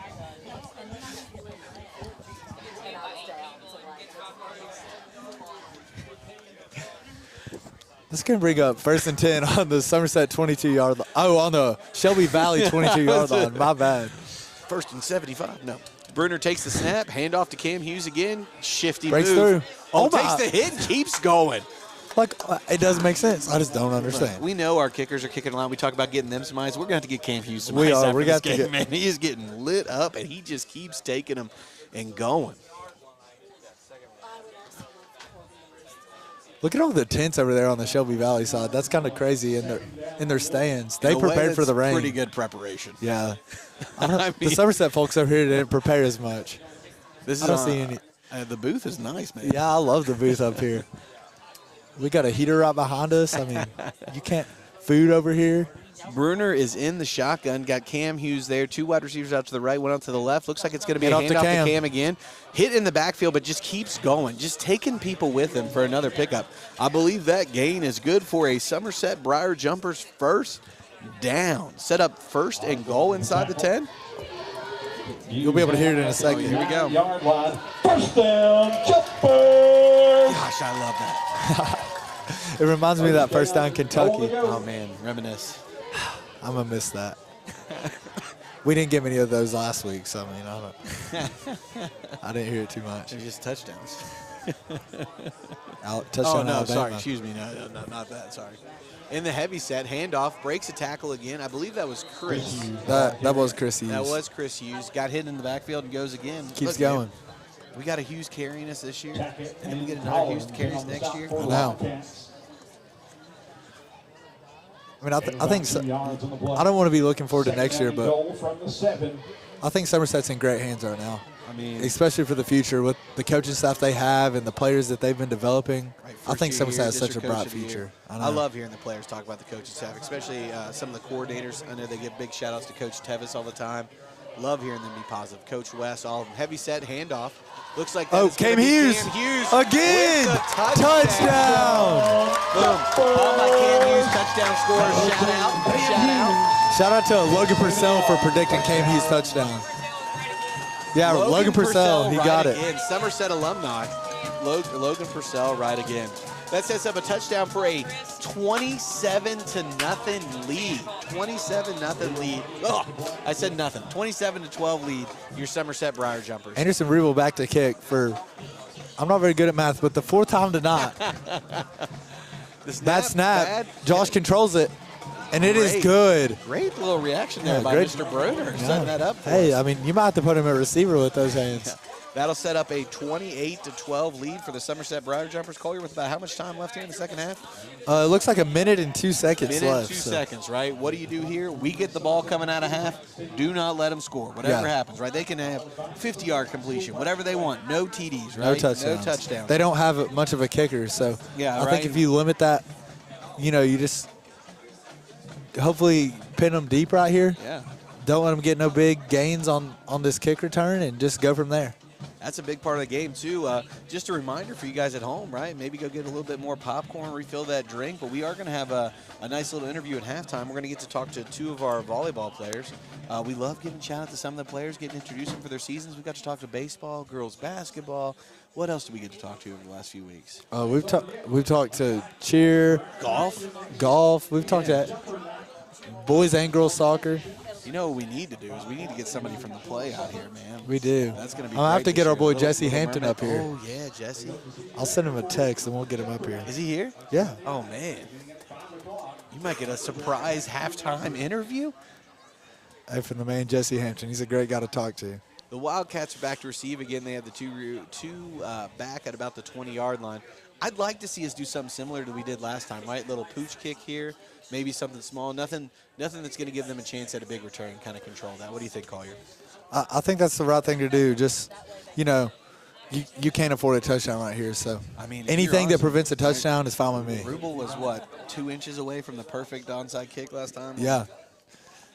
I mean, it was a great kick. It was just like 2 inches away from right over his head. Yeah. We're about to see what they do right here. Here comes the kick. Oh, A little high pitch kick again. Great placement. Oh! Down at about the 37, 36-yard line. Yeah, man. I mean, that was a great kick by Ethan right there. He did a great job placing that. Beautiful placement. Almost gave us a chance to return it to recover that. So, Yeah. I mean, great execution. Shoot, we might have to bring like kicking coach Jason Rubel on for an interview sometime. We might have to. Get in some insights into the kicking game. Shelby Valley comes out with just over a minute left in the second quarter. Quarterback Russ Osborne in the gun. Again, they are a dangerous passing team, so we must contain here. No big plays. No big plays. Oh, Fumble. Blow they dead. called it incomplete. A little shuffle pass. Yeah. Patrick Mahomes out here. A little shuffle pass to Kelsey. Yeah, they don't got Patrick Mahomes, I'll tell you that. Because Patrick Mahomes is one of the best in the game, so, it takes a lot to be like he's that. True, and he's friends with Taylor Swift's boyfriend. Good point.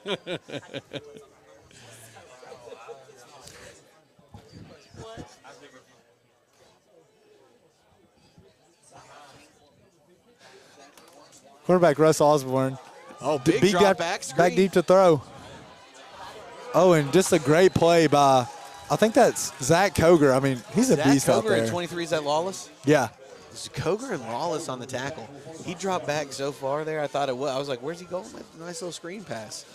Looking at this defense for the Briar Jumpers, I think everyone out here is, except for McChrystal and Brady Barnes, are not seniors. So, Yeah.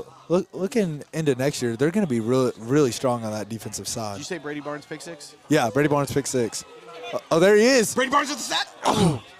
Tackle. Got to tackle. That's fine. I think he dropped it incomplete. Great play by Isaiah Lewis. Hey, Breaking the play up. I mean, that's just textbook defense right there. Is this set up 3rd and 10? I think so.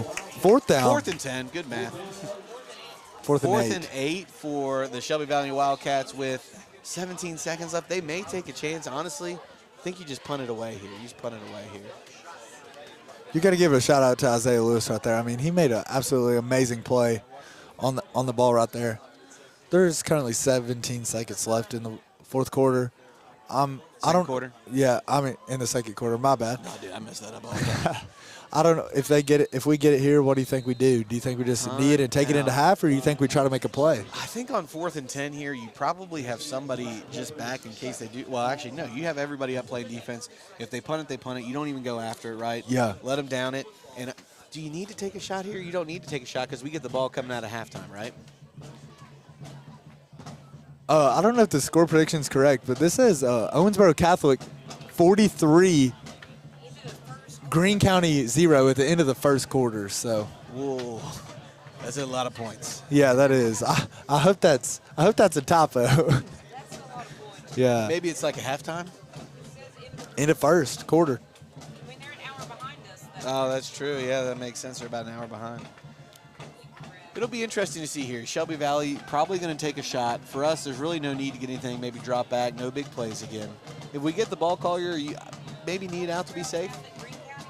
Huh? Knee it out to be safe when we get the ball back? I don't know. I mean, I know we got the weapons, but you get the ball coming out of the half. I know, but if I'm calling the plays, I'm going for it. But you know, Madden rules. maybe that's why I'm not calling the plays.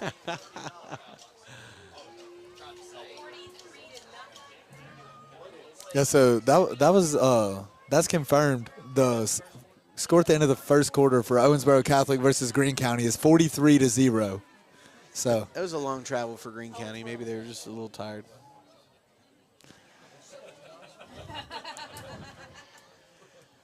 All right, we're bringing you back action. 4th and 8 here for the Wildcats. 17 seconds left in the second quarter. It looks like they're back to punt, but last time they did this, they did a little rollout. Kind of weak snap, little punt. I'd try not That's gonna get a good fair catch bounce. or don't touch it. Oh, let it go. Take all the time off the clock you'd like. 9 seconds, take a beat. It will be Briar jumper ball. 1st and 10 on about the 21, 22-yard line, 20-yard line there with 9 seconds left.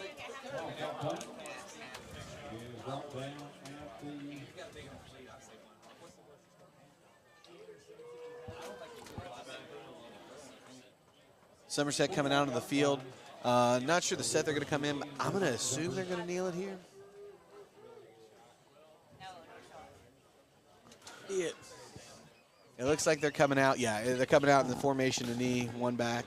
Looks like if we can execute this successfully, we will be headed to halftime with a 28-12 lead. So at the end of the first half, your Somerset Briar Jumpers are up 28-12. It was an up and down first half, but you have to be very, very happy with the team. Yep. We are going to have a few halftime interviews for you here. We're going to take a short break We're going real to take quick. a short break, and we'll be there. So see you in a few.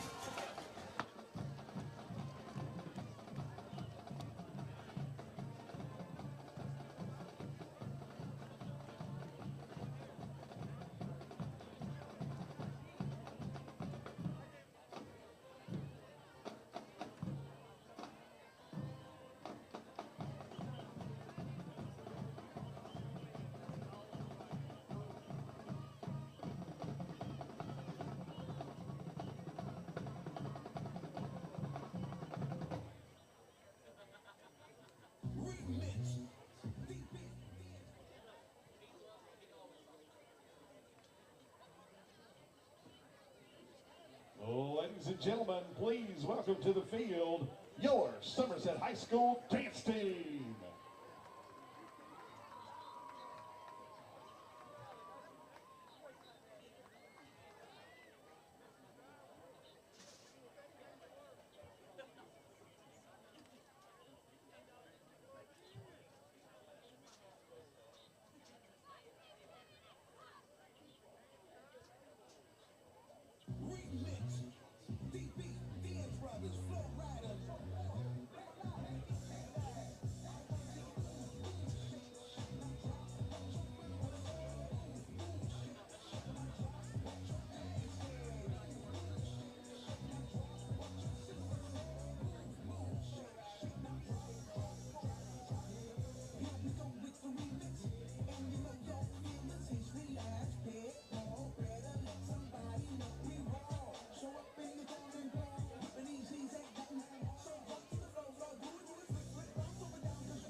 Ladies and gentlemen, another hand for your Somerset High School dance team.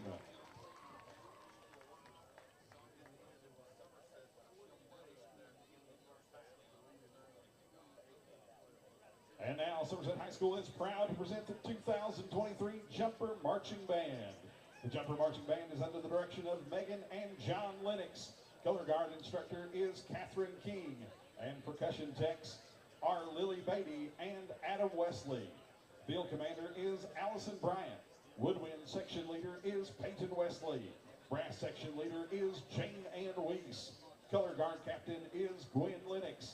And percussion captain is Abby Bowers. Please enjoy our halftime performance, Superheroes.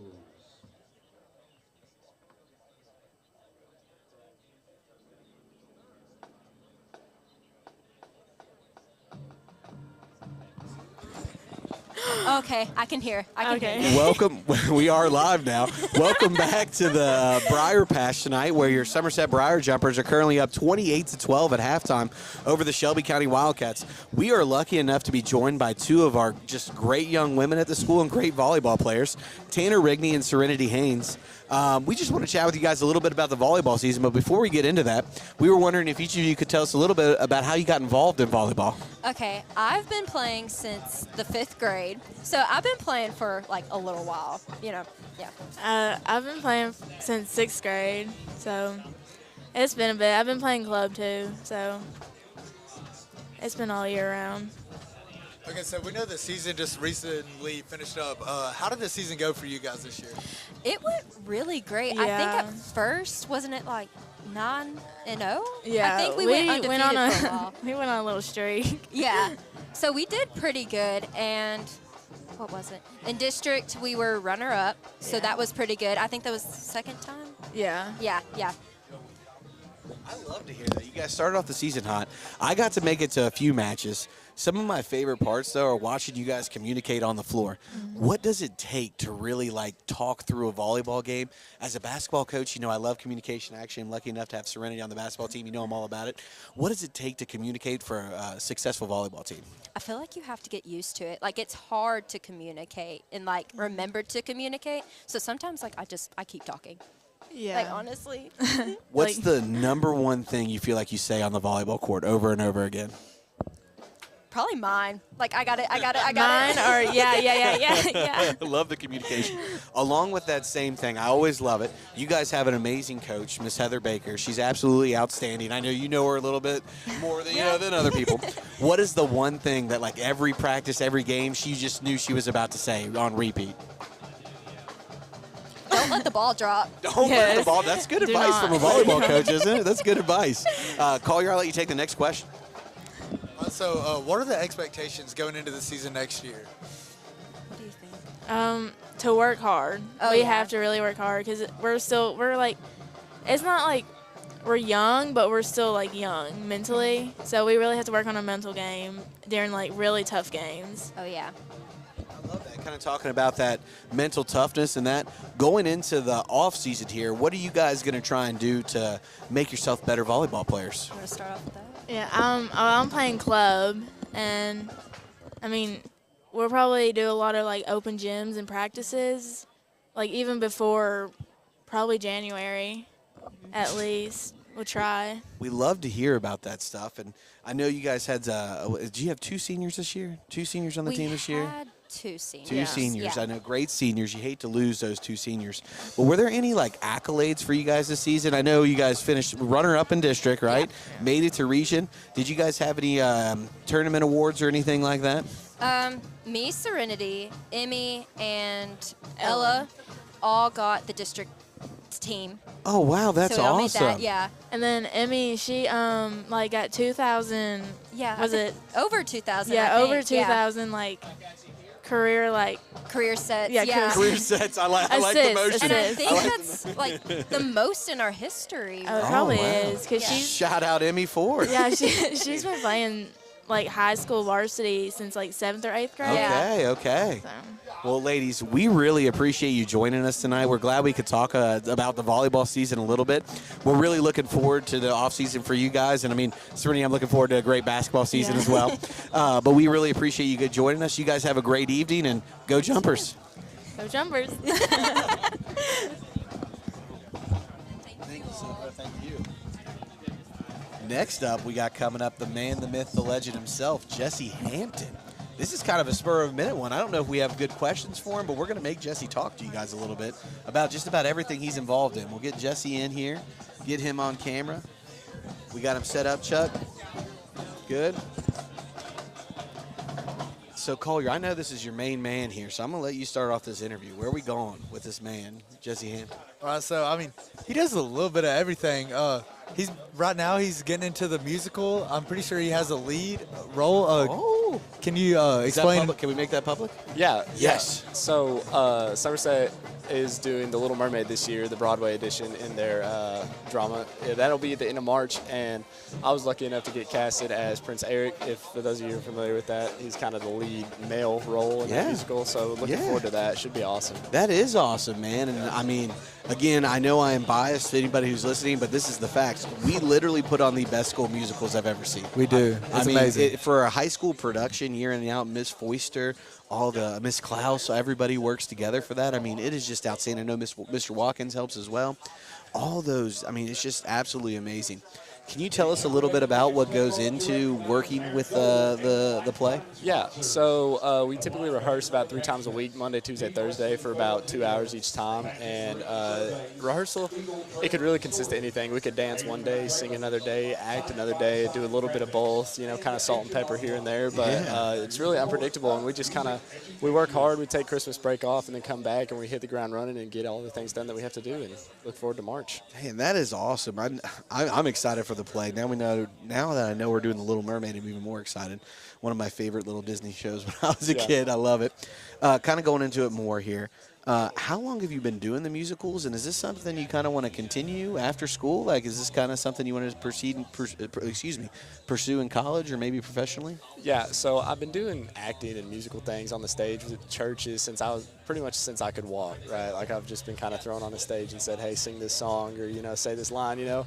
But I really got into it at middle school. About 6th grade is when I kind of started hitting the ground running with it, getting the lead roles and kind of, you know, filling into that role of being an actor, right? And I haven't really decided if this is something I want to, like, pursue as a career, but I would definitely not be opposed to doing something like that. Yeah. Who did you play in? Was it Lurch you played in the Addams Family? So that was my first year at the school, and watching you play Lurch was just hilarious. I took my wife to the show. Everybody's cracking up. I know you got the skills that kills, but you're involved in more than just that at the school. What are all the things that you're involved in here in Somerset? Yeah, so along with the musical, I played baseball, I played basketball, I played soccer, and then various different clubs, NHS, FCA, First Priority, you know, I mean, all these. He's very involved. Very involved. I love to see it, man. We love to get to talk to people like this. I guess Mr. Somerset in a way, right? Collier, you got anything else you want to ask the man, the myth, the legend here? I don't know. I mean, you know, next sport coming up is baseball. Yeah. I love talking about some baseball. Yeah. So, Bring it on. You know, last year was your first year playing, right? Yeah. So going into this year, you know, I think as a team we have really high expectations. Yes. What are you looking for the most about baseball season? So to me, the most fun thing is bringing all of our friends together and having just a great time playing a sport that we love to play. And it really just creates this environment of togetherness, right? Like we're all one just big old friend group, and we just play a sport together, right? And that's awesome because you go back in school, you see them in the hallways, and you're like, these are my guys, right? Like this is the dudes that I go out every day and battle with to win stuff, right? Yeah, there's nothing like there's just nothing else like baseball. I don't know how to explain it. Like, especially the group of guys we have right now. Yeah, we're all best friends. Like, we're all together. I think we're gonna have an amazing season this year. I mean, I'm super excited for you guys as well. Maybe I'll be lucky enough to call a baseball game, and if not, I'll be at all those baseball games I there can. We go. Bringing the daughter, we'll be cheering on. We'll be going crazy out there in the stands. You got anything else you want to ask? Yeah, Jason? I do. So, what do you think about the game so far? And I want to hear your opinion on it. Well, as I was walking in a few minutes late, I heard touchdown Cam Hughes, and to be honest, I feel like that's just the story of the game tonight, right? Like that's what we hear every game, and I mean, man, just it's just a crazy performance. I haven't seen anything like that. Just touchdown, touchdown, right? 28-12 lead. Everybody's getting involved. The defense has been playing good, right? Yeah. Really, we gave up 2 explosive plays, 1 special teams, 1 defense. The rest of the game, we've been kind of cruising. Yeah. What do you expect to see in the second half? Well, I look forward to seeing this scoreboard continue to increase and that, you know, score deficit just continue to increase. And I'm looking forward, I hope to see a Caden Samala touchdown because he had me getting really excited on that kick return. CD That was Samala. awesome to see. Yeah, I was out of my seat. I know, I was too. The people at home might have had to turn their volume down a little bit. I was screaming a little bit. Yeah. Man, well, we're so happy you could come up with here up at halftime to talk with us a little bit, for man. sure. Yeah. You're an amazing young man as well. I appreciate everything. I miss having you in class Yeah, myself a for little sure. bit. But we wish you best of luck this year, especially going into baseball and with the play. Yeah. You said the play is going to be in March this Yeah, year? the end of March, like the 23rd through the 26th or something like that. I'm already mentally saving my tickets. There since we you know go. I'll be there. There we I'll be go. there. We'll make sure you have a good seat. I love it. I love it. Thank you again, Jesse. Yeah. We appreciate it. For sure. Boom. That is going to take us to about 2 minutes here before the second half gets started. We're going to take a real quick 1 minute break, and we'll be right back on the air.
We are back about 45 seconds before the start of the third quarter, where your Somerset Briar Jumpers will be receiving the ball coming out of the half.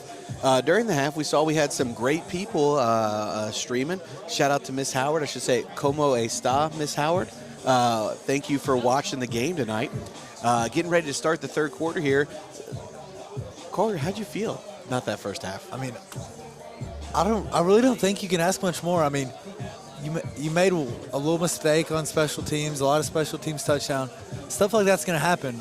The real question is, how do you bounce back? And we bounced back, I mean, really good. I'm really pleased with how they played so far. 28-12. We get the ball coming out of this second half to start, and I expect us to do the same thing and just to keep rolling. Yeah, absolutely. We're about to cut to the field here. Boom. About to cut to the field here for the kickoff. We got CD Samala and Cam Hughes back to receive. Collier, I agree with you completely, man, about everything that's happening. 100%. It's awesome. Oh.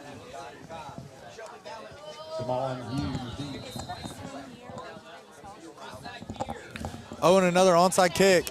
Taken, caught. That's Isaiah Lewis.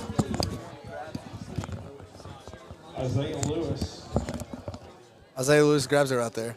Boom. Isaiah Lewis recovers the kickoff. That is the third time tonight Shelby County's tried that little action. It has. I really don't think they have much of a kicker. I think we have the scoreboard fixed, so it should be a little bit better for y'all to see at home. For you guys at home, hopefully it is. Well, coming out here, man, big second half. 28-12 lead. Hopefully we can keep things rolling. Looks like we got Bruner back in the gun. Cam Hughes standing next to him. We starting off the second half the same way we started off the first half. Hey, Charlie, what you thinking? You know, hang on. Oh, screen to Chris Hughes. Oh, a great play on the defensive side. That was number 4, Brady Bentley. He's also their leading wide receiver and looks like one of their leading tacklers on defense. Yeah, I mean, he made a great play out there.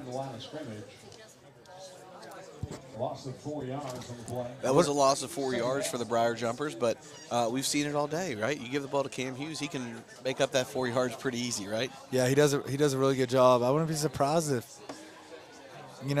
hand off to Cam Hughes right here. That's all I got to say. Bruner takes the snap. Oh, imagine that. Hand off to Cam Hughes. Oh, he breaks gets it the outside. tackle.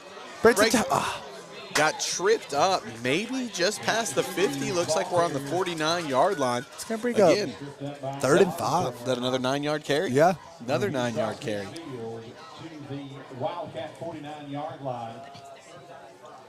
So that's going to bring up, they have the first down out there. They must have. 3rd and 4, yeah. 3rd and 5. 3rd and 5. Bruner in the gun, 2 wide receivers out to the right, 1 to the left. They try the hard count there. Doesn't pay off this time. Cam switches sides. Snap. Bruner takes a snap, fakes it, QB keeper up the middle.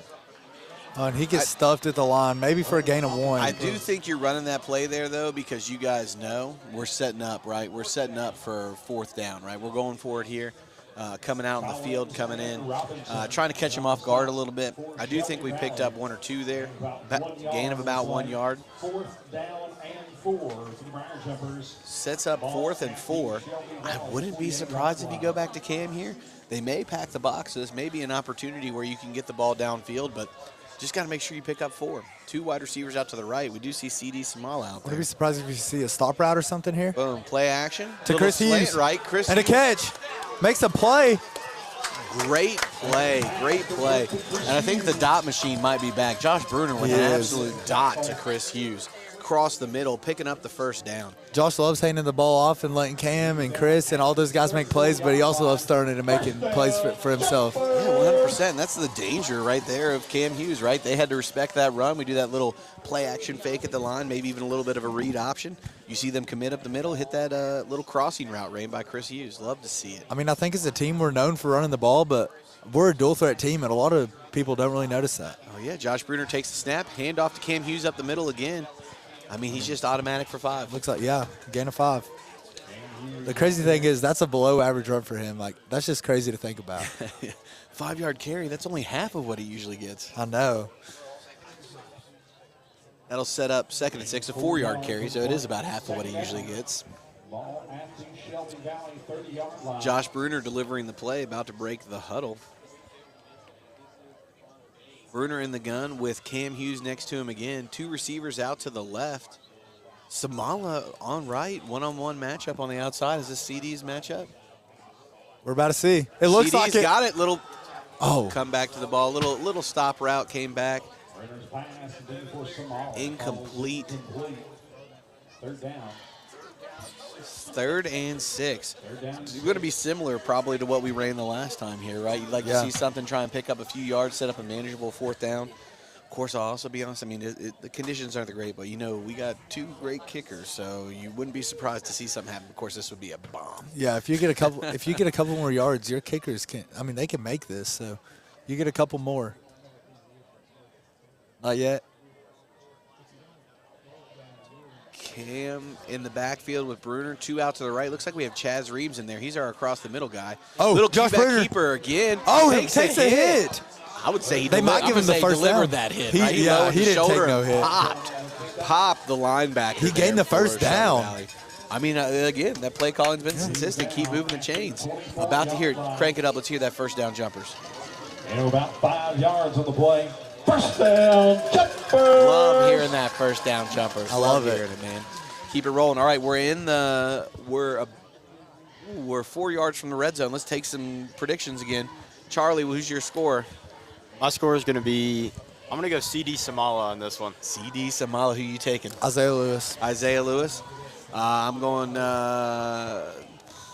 Chaz Reams. Stop route by Caden. Catches it. CD makes a move. Gets to the outside. What a play. I mean, Pass complete to Samala. That's going to set up either 2nd and short there or just about a first down. I don't want to speak too early, but Cade's having a great game right now. I mean, he's making some good catches. And You see Charlie pop up there with that pass? Yeah, action? Charlie- He Charlie wants to see thought. that action back there, getting up to the line. Ball spotted at the Update, 15-yard Mayfield is up line. 14-7 after 1 at Beechwood. oh, Or is that LCA? Rexford said LCA, excuse me. Yeah, LCA. excuse me. Rexford said JB keeper for a touchdown. so. Oh, shout out to Mr. Rexroad. I'd like to see the JB keeper. Chaz Reams out there, though. We see Chaz? I don't see Chaz. Still my prediction. Oh, there he is. Chaz in motion. Hand off to Cam. Cam takes it up the middle. Again, makes something out of nothing. I think we just picked up the first down. I think so. They're moving the chains. I'm going to crank it up again. Oh, this is my favorite. Here we go. Tackle.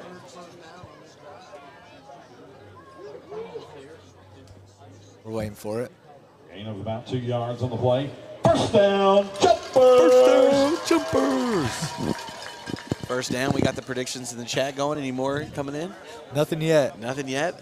Southwestern trailing Cooper. Bruner takes the play coming into the gun. We want to give a shout out to all the viewers at home. We love the support. 76 people watching right now. I mean, We're glad we can bring you guys the game, man. We're loving doing this. I'm loving working with you, Kohler. Bruner takes the snap. Pump fake. Over the deep ball to top. Caden. On his head! Touchdown! Samala.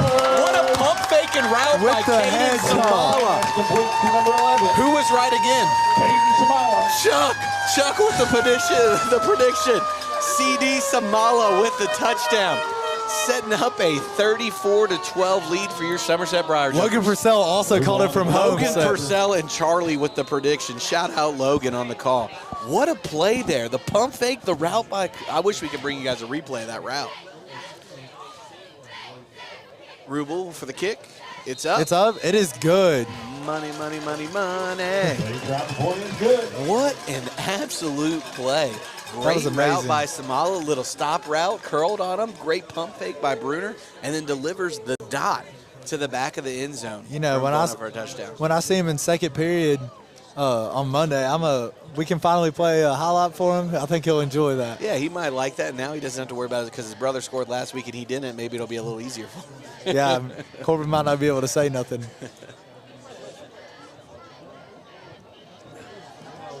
That does set up a 35-12 lead for your Somerset Briar Jumpers in the third quarter with about 6 minutes and 46 seconds left.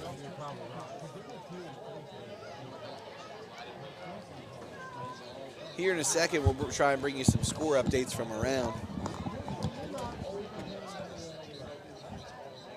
Southwestern did score a touchdown. It is now 10-7.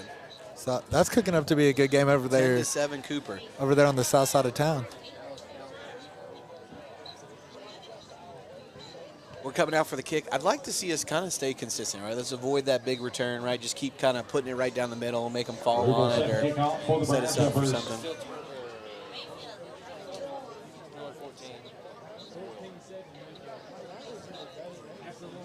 Right now, too, we have an update in the Boyle-Corbin game. I believe it is 21-14 Boyle County. 21-14 Boyle County. That's cooking up to be a higher scoring game than I expected with the elite defenses they both have. Ethan Rue will set back to kick. Here it comes. There's that little high kick again. Perfect placement. Oh, he picked it up. Tackle. Boom. That'll set up 1st and 10 for the Shelby Valley Wildcats. Rains and Gulon on the stop.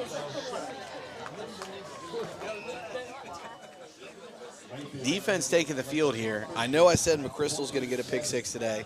This is a McChrystal pick 6 drive. Or Brady Barnes. Brady Barnes pick 6 drive. Here it comes. It's going to happen at some point.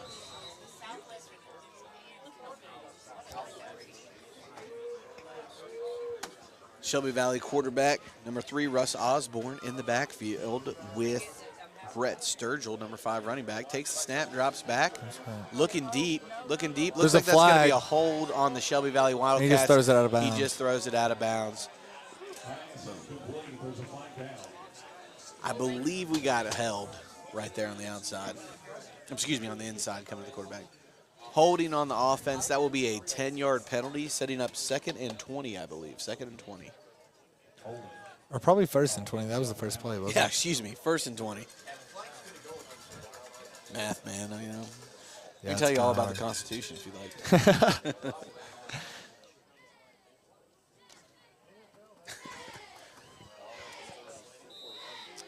That will set up 1st and 20.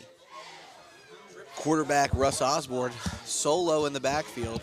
Shotgun takes the snap, drops back, rolling out, steps up in the pocket, little room to run. Tackle. Oh.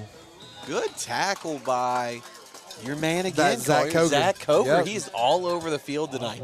Tipping passes, getting into the backfield, stops at the line of scrimmage, and containing the quarterback. He's playing like he wants that title of Defensive Player of the Game. He wants that title. And, I mean, hey, Osborne's no slouch. He's got almost 500 yards rushing as a quarterback with 2,900 yards passing, right? He's a mobile guy back there.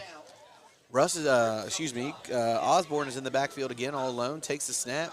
Quick pass to the right, little screen, sets up a gain of just a few. Some good tackling again by the Briar Jumpers, kind of gang tackling there. You love to see it. What's that set up for us there, Collier? I think it's going to bring up 2nd or probably 3rd and 12, 3rd and 12, 3rd and 13. Again, you assume, especially with the score the way it is, right, you're going to have 2 plays here from Shelby Valley. Let's keep it at 3rd and long, try and contain here.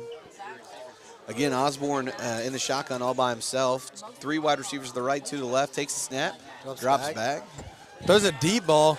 Pick by Isaiah Lewis. Go, Lewis. He's got room. He's got room to work. Gets to the 50. Goes down at the 50-yard line. What a return by Isaiah Lewis. If I'm not mistaken, you called an Isaiah Lewis pick before the game today. I'm pretty sure I want to did. say that, Collier. Great job on the pick call. We got the ball back. Let's go back to the predictions. Charlie, what are we doing on offense? Another touchdown. Another touchdown. Who's scoring it? You got to take some time, you know. Ooh, I think I'll go Chris Hughes on this Chris one. Hughes, the man's on fire. Let's see who's going to score this touchdown. Mr. Rexroth, we want to see if you can get one right.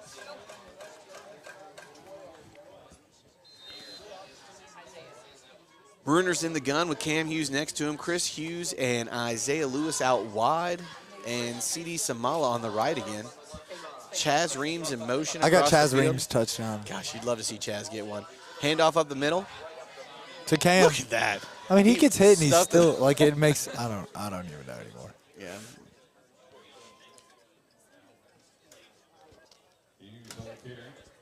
It looks like we do have a Shelby County Wildcat down.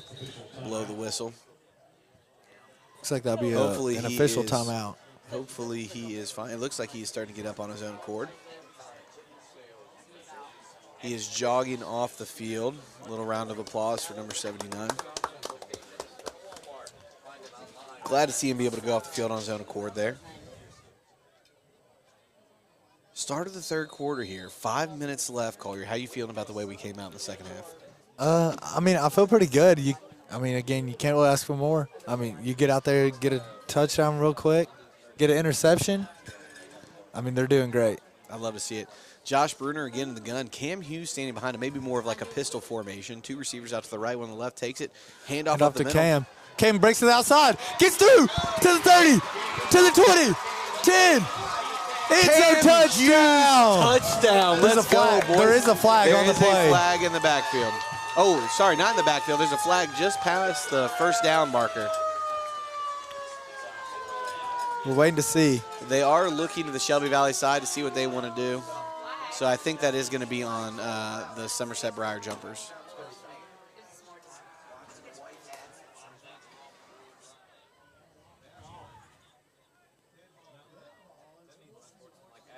Okay. After the play on sportsmanlike conduct on the Somerset Briar Jumpers, the touchdown will stand, setting up our score to be, what did we just score, another 6?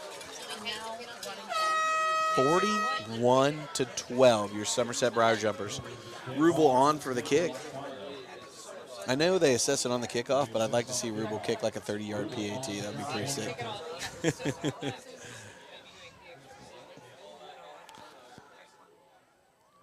There's a snap. The kick gets up, and it is good. He is automatic from back there. Oh, flags fly.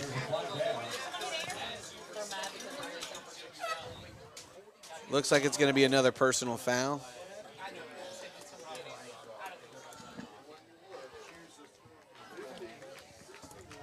Oh my goodness. At halftime, Owensboro Catholic is up 50-6 against Greene County. So it looks like that was a personal foul on Shelby Valley. So does that cancel out? The conversion is good. I'm going to assume that cancels out. We'll see here when they place the kickoff where the ball goes. But that was a 15-yard penalty both ways, which should offset. Again, social studies teacher, so math, we'll see how that goes. Looks like Coach Clevenger is giving the team a talk down there. Maybe telling them to, calm down and, don't get any costly penalties here, especially, you don't want anything to limit what's going on next week. Love to see him down there talking to the boys. Whole team huddled up. That might make for a pretty good picture. We might be seeing that on the BJM football Instagram later. Love to see that. We're going off to kick up with now a 42-12 lead. I'm not going to lie. I love the way our offense is cooking. I love the way our defense is cooking. I agree. I mean, I'm trying to see what goes on. It looks like it looks like it canceled out. So we'll have a normal kickoff here.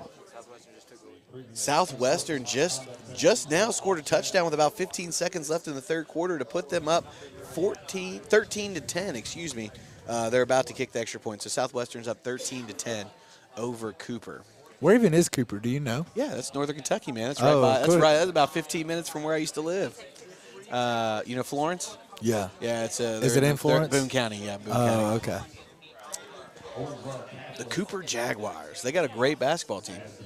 Men's basketball team. Oh, their girls are really good too, actually. They made the state tournament last year.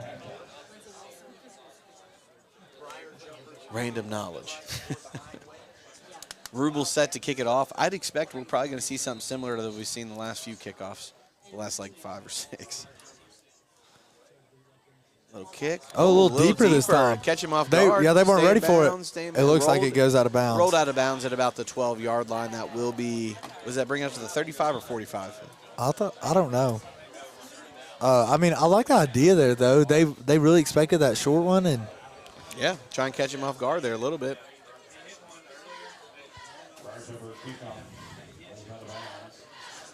Thinking about that score between Owensboro Catholic and Greene County, if Somerset can hold on here, I feel like we're going to be making the trip to Owensboro next week if they can hold on. And hopefully we can keep things rolling right now at the end of the third quarter in Boyle County. In the Boyle County Corbin game, it is 21-14 Boyle. So there's some really good games going on around. There is the county tonight. Handoff to Shelby Valley in the backfield, tackled in the backfield, and another flag. I feel like there's been a lack of discipline on maybe both sides a little bit, but I think holding on the offense. Excuse me, I'm sorry. No, you're good. Holding on the offense. Somerset's done a little bit better job at containing their emotions and playing a little bit more discipline, and it pays off, especially when you look at the scoreboard. Yeah, really, we had two kind of setups where we didn't do the best job tonight, right? We had our kind of mishap on the kickoff coverage, and then we had that offensive drive where we had the 2 holding penalties back-to-back, but besides that, we've been keeping it. You want to stay smart throughout the game. That does push it back. I believe that's going to be 1st and 20 again for Shelby Valley. How much time's left here? 4:34 left in the 3rd quarter, with your Somerset Briar Jumpers leading 42-12. What do you think? Brady Barnes pick 6? Brady Barnes pick 6 or Braden McChrystal pick 6? That looks like another hold to me, but you can't call it every time. Oh, dropped. Intercepted. Brady by Barnes. Cam Hughes. Cam Hughes, go. What a pick. What a pick. What a great job by Cam Hughes. Cam Hughes it with was a pick. tipped up by the Shelby Valley receiver, and Cam Hughes was there to take it and get about 10 yards. So Somerset's going to have the ball on the, looks like the Shelby Valley 39-yard line. So, I mean, a great job by the Somerset defense right there. Love to see it. Love to see it. Back on offense up 42-12. This is the point in the game, though, where I'm thinking you kind of get back to trying to get that clock moving as much as possible, right? So I assume I'm going to see us put it on the ground some, but I don't hate aggression. Like, I'm not against aggression here. Again, I struggle with the math here, but if we score again, would that be running clock? 36. Yeah, 36 is running clock, right? Yeah. Right now, so we're if we up get up 30. 50-12. Yeah, we're up 30. Oh, Over the top. deep ball, Chris Hughes. Touchdown! Bruner with the dot to Chris Hughes over the top while we're trying to do math. What a touchdown They're play. doing it for us at this point. They just keep adding it up. I believe that does set up a 36-point lead, correct? It does, I think. Mathematically speaking, so we are up 54-12. 54-12. Were we up by 36? I think we're up 48-12. I think that was because it was 42, right? Oh, yeah, 48-12. 48 to It's at 12. 54. Yeah, that's 36 on the dot, right? Yeah. So it will now be a running clock. Anderson Ribble back to kick again. Good snap. Hold. Kicks up. It is good. How far do you think that kick would have made it from? 65. 65. Definitely a good boot. Definitely a good boot. I would say more like 45, but, good boot. Let's see if we can get you an update on Southwestern here.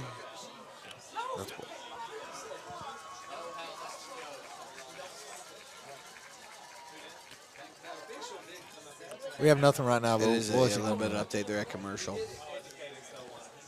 Somerset Briar Jumpers taking the field to kick off again.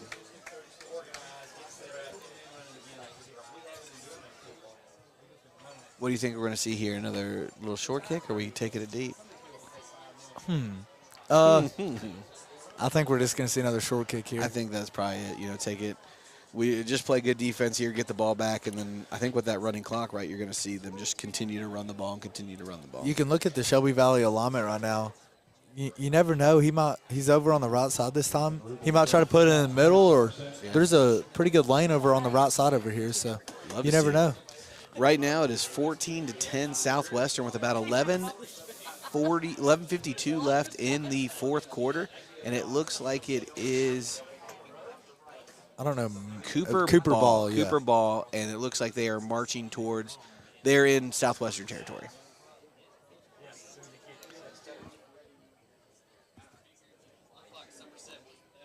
I thought it was running clock, but the clock isn't rolling right Maybe now, it starts so. here. Yeah, it might start once Because I think the touchdown probably. Yeah. Of course, math for us, right? We're probably just talking wrong. Somebody's at home being like, "What are you guys talking about?" Yeah, probably. Oh, he kicks it deep. Oh, over his head. How's the guy backpedaling? Caught it about the 14-yard line. Oh, and a great Tackle play by made. Chris Hughes. Chris Hughes, man. The An Hughes brothers amazing all over tackle. the field. I mean, flies down the field, hits him only to the 20-yard line. So, I mean, great play by Chris Hughes right there. I keep saying pick 6, Brady Barnes over Crystal, so we got to go to the man. Charlie, what's going to happen here on this drive? I think I'll join you on the Brady Barnes pick 6. Oh, my goodness. I think it's You're time. putting your streak on the line, Charlie, for me, and I appreciate And that's that. okay. I appreciate that. Crystal on the outside, matched up 1v1. Quarterback Osborne in the backfield takes the snap. Screen pass. Oh, Grayson Gulak. Oh, he gets. He broke the tackle. It looks like that's going to be a gain of about 11 yards. That'll be a first down for the Shelby Valley Wildcats. It's going to be on the Shelby Valley 31-yard line, 32-yard line.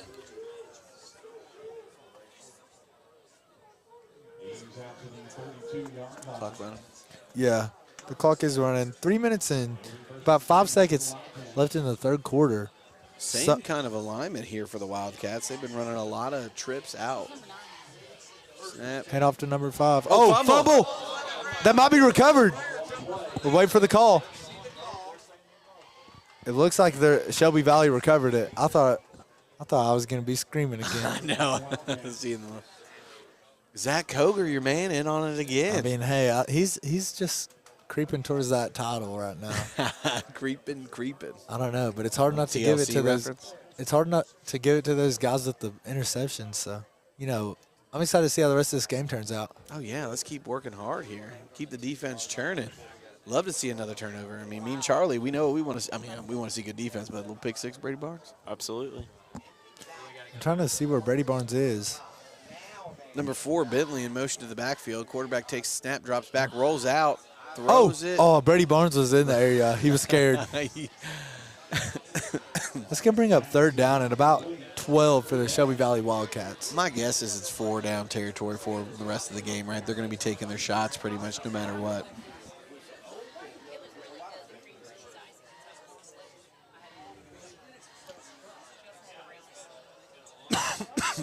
Shelby Valley goes into formation. Looks like they're going to be in that double twin set.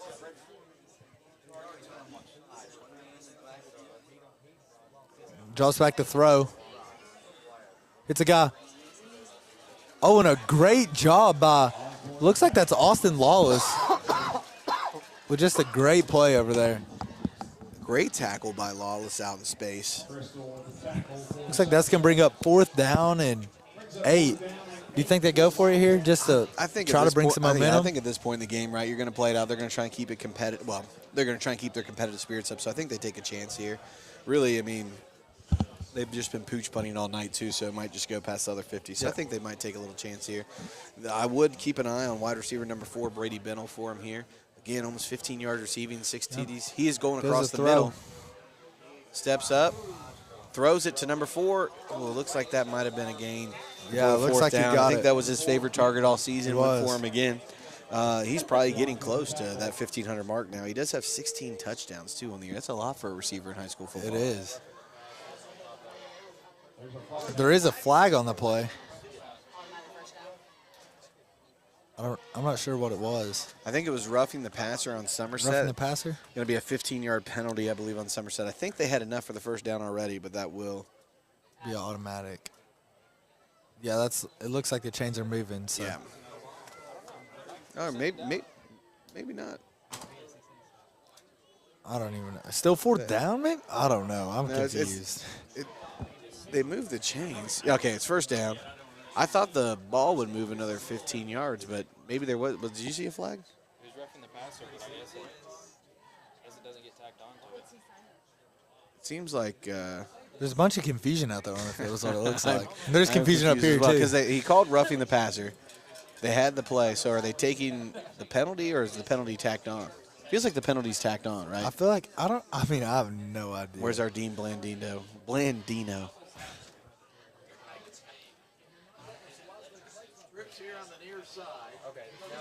Okay, now they're moving it for the 15 yards. Okay, so it was a first down on the catch, 15 yards added on the roughing the passer.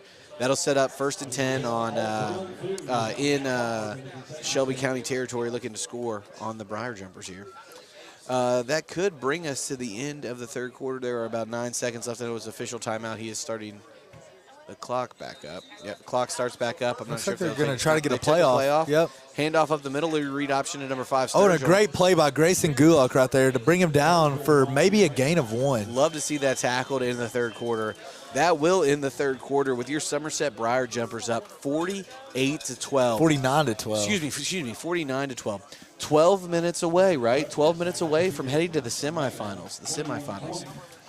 Mayfield up 14-13 on LCA. Beechwood up 55-0 on Martin County. And Owensboro Catholic up 50-6 on Greene County. Those are some current scores. As well as Southwestern right now holding on to their lead with the ball with about 8 minutes left, up 14-10. Looks like they're actually set to punt. So. Oh, excuse me. Yeah, they are punting here. So looks like they'll be punting to Cooper. So that's going to set up a big last drive That in was that a game. huge Oh, my punt. goodness. Caught by Cooper. He's out. Oh, to it the looks like he's outside. making a return. He's going.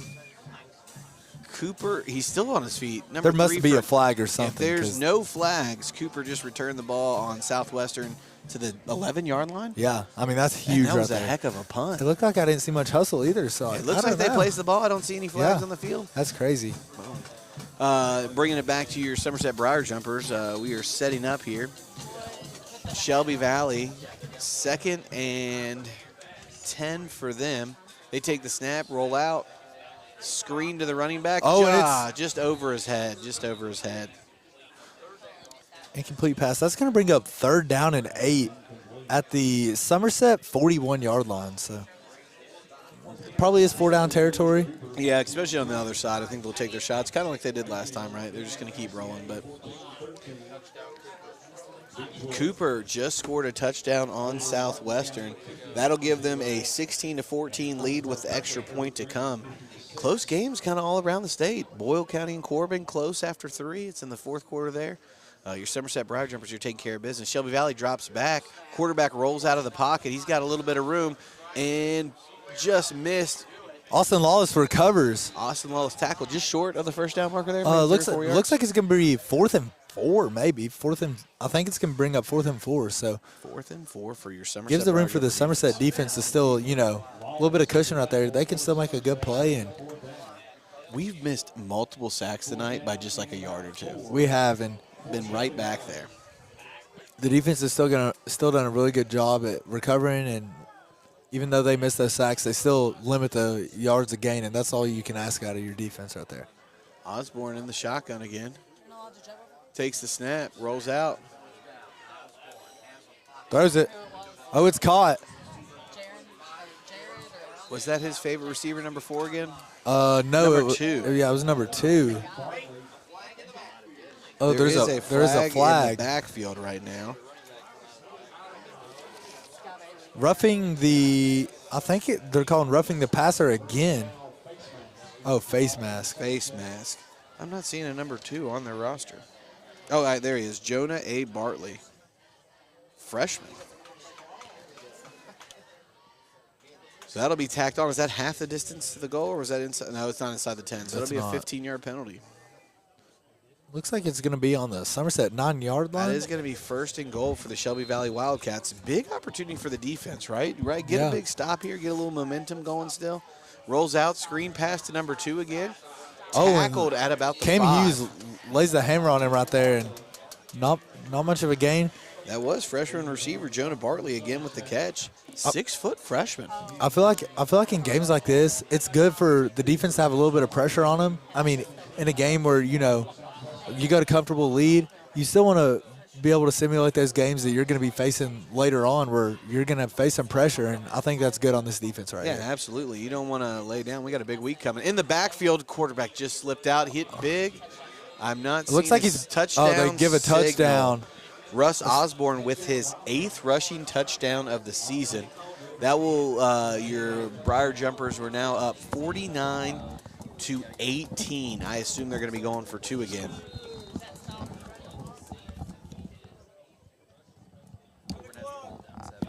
Corbin has the ball down 7 right now in the 4th quarter with 2 minutes left. It looks Quick like pass to number 4, his favorite target again. Looks like the 2-point conversion is good. That will set up a 49-18. 18. Yep.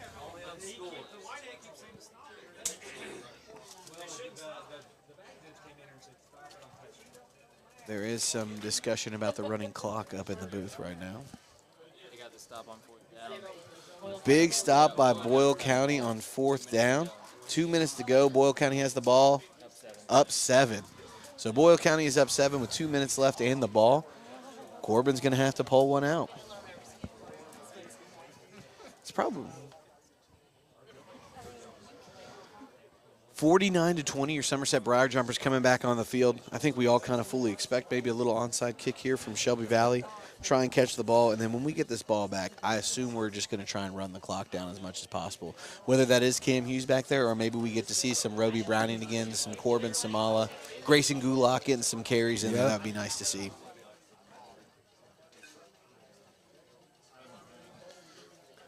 I also kind of got a shout. I feel bad, you know. Charlie had his first wrong prediction because he was just trying to back me up and give me the juju. We might let it slide. We'll let it slide. That one didn't happen.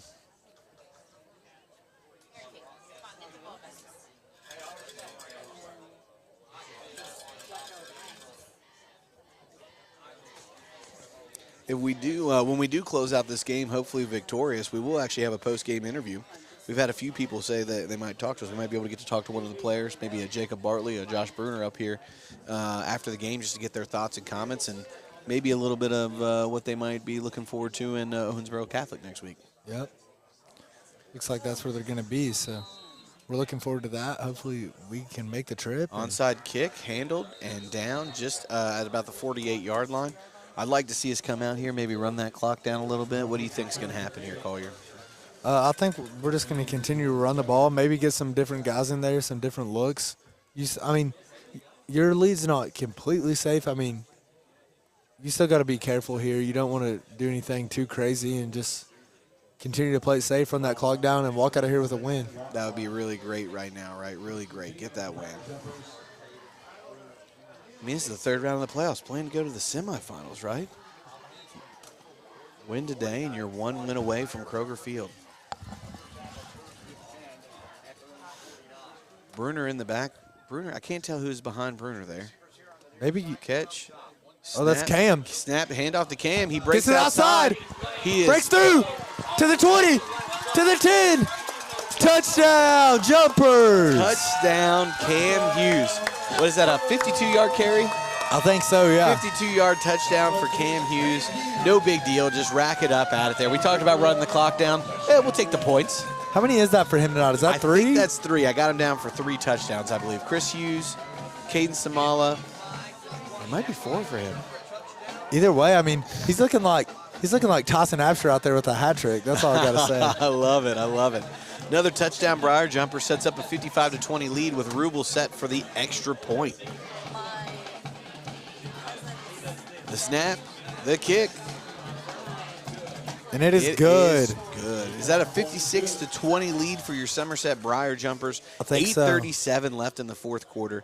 If we were before, this is 36 points now. At least we can know that for sure. So yes. It should be running clock here the rest of the way off. I can do that easy math right there. I think you got to give a shout out to the entire offense. I mean, they've been firing on all cylinders all week. I mean, all playoffs, and you just got to hope they can keep that rolling going into Owensboro next week. And as much as we've said the Hughes brothers' names, and they deserve all the credit in the world, that was Cam's 4th touchdown, right? We give them all that credit in the world. We also have to give a shout out to all our offensive threats, right? You got CD Samala out there, right? Everyone's making plays. Josh Bruner making plays. You got Chris and Cam out there.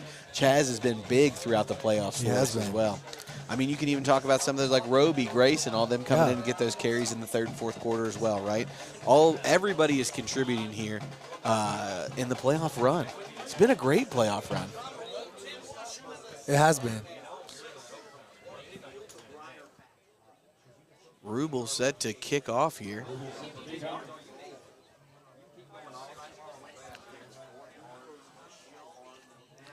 Southwestern is down 17-14 right now with about 7 minutes in the ball in the 4th quarter. Ethan Ribble set back to kick again. They're going to have to ice up again. They've been doing a lot of kicking. They've been kicking like crazy. What's the playoff record for most kicks? We need to do some research. We get Charlie, the stat team, on it. With the same last name, it's got to be. I mean, you know. Yeah, you combine their stats. Nice little kick. Hits just short, bobbled. Falling on at the 24-yard line. That'll bring your Somerset Briar Jumpers defense back out onto the field. They've been able to get pressure all night, and I mean, I don't think quarterback Russ Osborne has really felt too comfortable in the pocket. He scrambled and has made some good throws. We'll definitely give him credit there, but our line has done a pretty good job of not letting him be set and make all these great throws that he's made all season. I agree. I mean, you know, if I'm the defense right here, I want to get a big stop, and I'd like to see 60 or plus points on the board. That's all I'm gonna say. Another 50 burger. This is back-to-back 50 burger weeks, right? It is. Wait, did we have one first week too? It was close. It had to be close. I think we were in the 40s because I think it was in the 40s. Screen to the outside, tackled. See a flag thrown at the line of scrimmage, but it was by the far judge. There were only briar jumpers over there, so I don't know. It had to be a. Unless he saw something on the line. I don't know. It had to be a face mask or a horse collar tackle. Or we're about to see. We're waiting for the call. Referees are discussing. Looks like holding on the offense. So that'll be a 10-yard penalty, setting up 1st and 20 again. We kind of talked about it, right? Shelby Valley does have some extremely talented, weapons. We're not, saying anything like that. And breaking news, final score, Boyle County 21, Corbin 14. So Boyle County will be moving on to the semifinals. Boyle won. Yeah, 21-14. Boyle County will be moving on to the semifinals. Defensive pressure in on the quarterback. He drops back. He throws a deep ball across the middle to number 4's favorite target. Broken up. Isaiah Lewis. That's not a flag. That is not. Thrown on the field. Looks like that is going to be pass interference on the Briar Jumpers. To be honest with you, it's actually a great time to get pass interference, right? If you're going to get it, don't give up the big play over the top. It's a 15-yard penalty, right? Yeah. Cardinals. Yeah.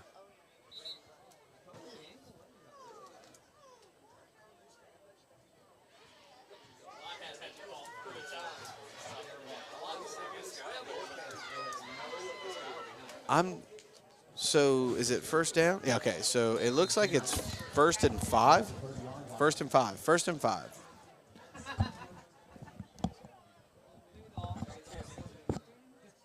First and 5 for Shelby Valley. They take the snap.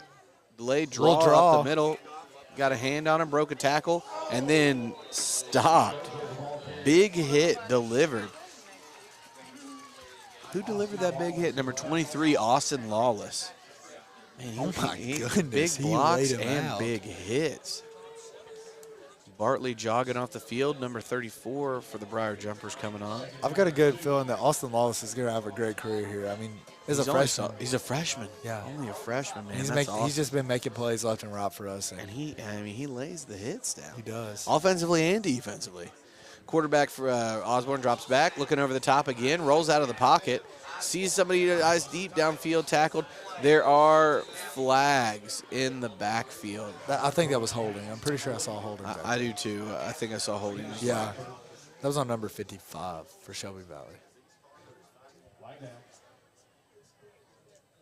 I will say this is the most, it is holding on Shelby Valley. This might be the most flags that we've seen in a high school football game. We're going to try to get Jacob Bartley up here for the post-game interview. If anyone has any questions for him, maybe some about the prep? Yeah, about what's going on next week or anything, just, drop it down in the comments and we'll ask him.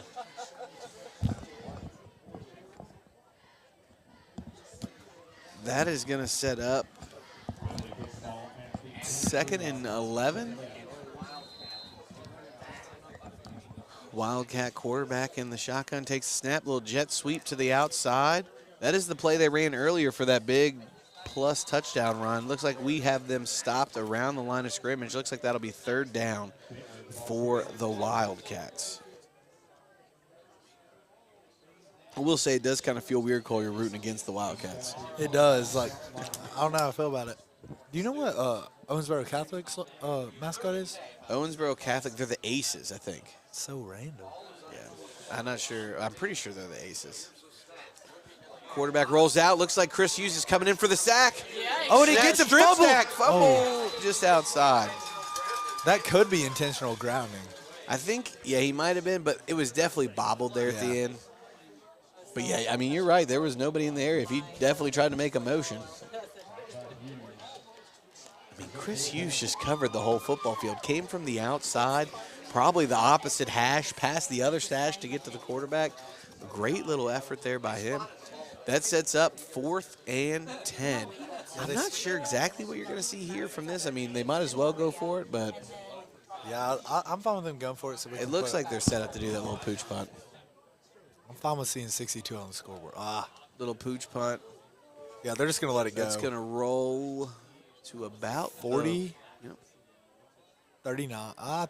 39 yard line. 39 yard line. So it'll be 1st and 10 Briar Jumpers with about 4 minutes and 11 seconds. So by the time they were take it over, this is probably going to be the last drive of the game. well, we kind of said use some clock last time, and it was one play, 52 yards to the house. So It looks like Corbin Samala is actually out on the field. You he's know, gonna I'd like try to and see match another his Corbin brother? Samala touchdown. Actually, that's my prediction. Corbin Samala TD here. Yep, Corbin Samala touchdowns. What I'm I going love for. it. Looks like we have some sub. Chaz Reams, Chris Hughes coming out of the game. They deserve a big round of applause got- for their efforts tonight. You got Roby Browning and Jax Griffith coming on for them too. Jax Griffith and Roby Bryan. Love to see him coming into the game. They're so Roby's a junior. Is Jax a sophomore? I think he is. He's Yeah. a sophomore. Looks like I don't even know who that And- number 83 is. I forgot my roster. Yeah, I did too. I'll pause.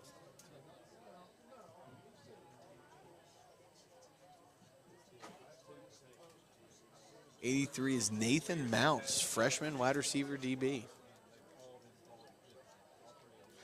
They break the huddle. Josh Lewis out here. You never know. Yeah, it might be his They time. might throw it. Bruner in the gun. Looks like he has Corbin Samala next to him in the backfield. Josh Lewis touchdown. Takes the snap. Nope, It's going to be Corbin. a handoff to Corbin. Shifty move right off the rip. he breaks Breaking the through. tackles.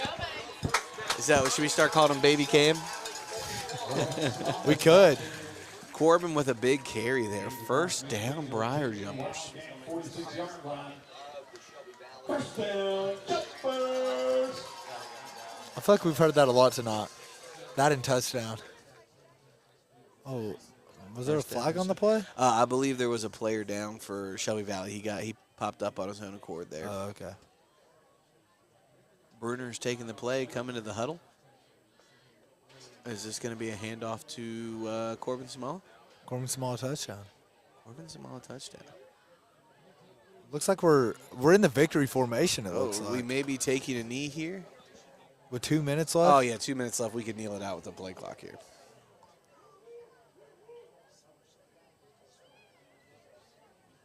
This is where you fake it, toss it, Corbin Small touchdown.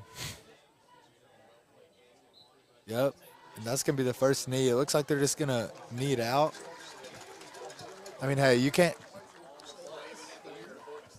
ask for a much better performance by the Briar Jumpers right there. I mean, they played a great game. Everyone did on both sides of the ball. Defense battled, offense battled. I mean, the offense is just they're hot right now and they're playing amazing.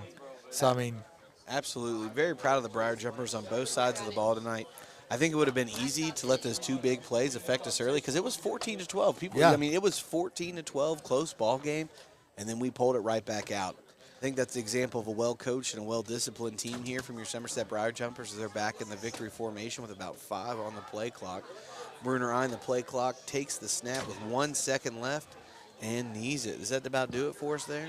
there's still about a minute left. They're gonna have to knee it one more time, and that's gonna run out the clock. And Take a little punt with maybe That's 3 gonna- seconds left on the clock. that's gonna be a win for your Briar Jumpers. Perfect. We got correspondent Charlie Wilson headed to the field to try and grab Jake Bartley Jake for us. Bartley for a little post-game interview. Love to hear him. He'd love to hear some of his thoughts about how the game went. Josh Bruner again eyeing that clock. There's about 15 seconds on the play clock. Takes the knee. That sets up 4th down. So your region champions this year are gonna be the Somerset Briar Jumpers. Somerset Briar Jumpers regional championship win. Love to see that. Love to see that. A 56-20 win for your Somerset Briar Jumpers regional champion. 1 win away.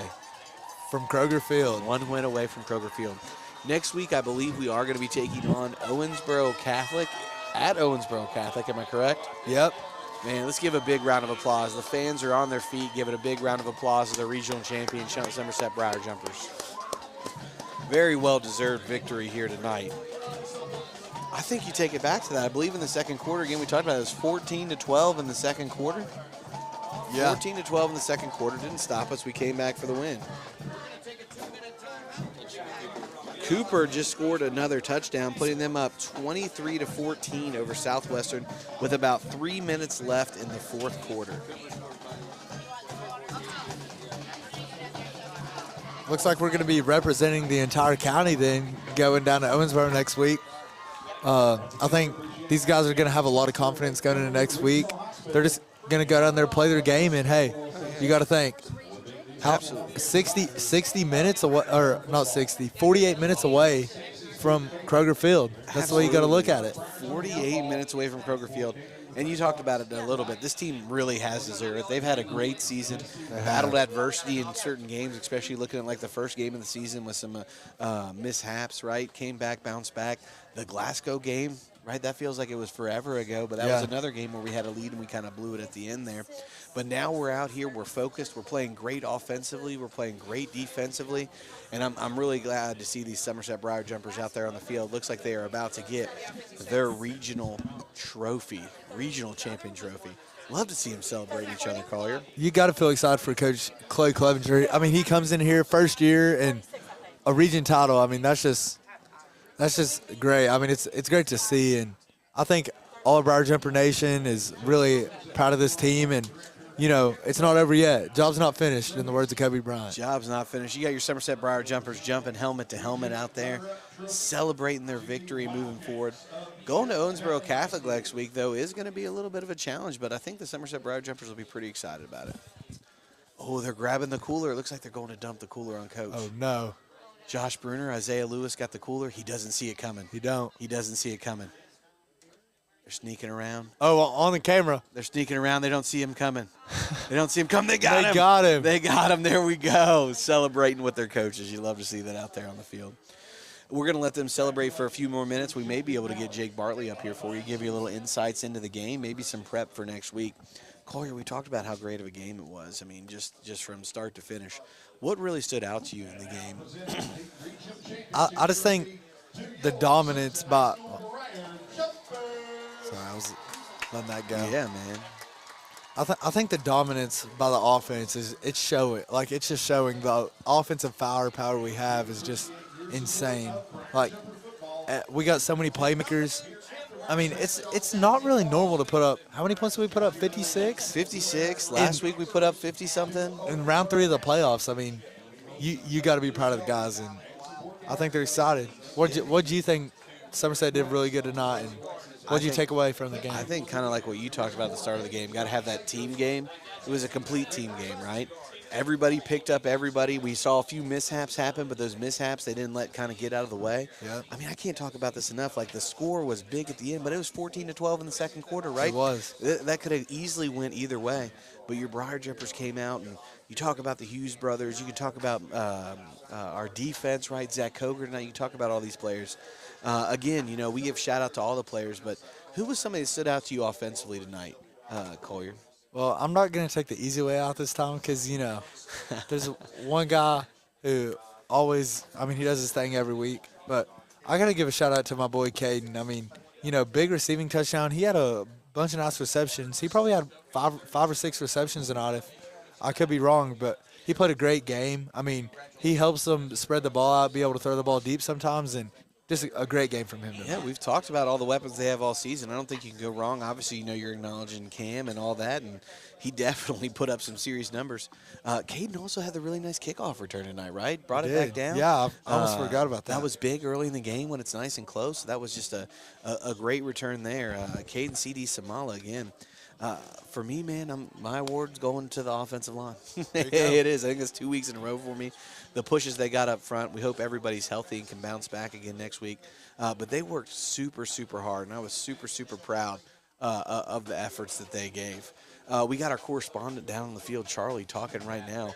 We'll see if we got you guys with a nice little interview coming up, getting some insights into the game. Where's he at? From Jake Bartley. Okay, I don't see him.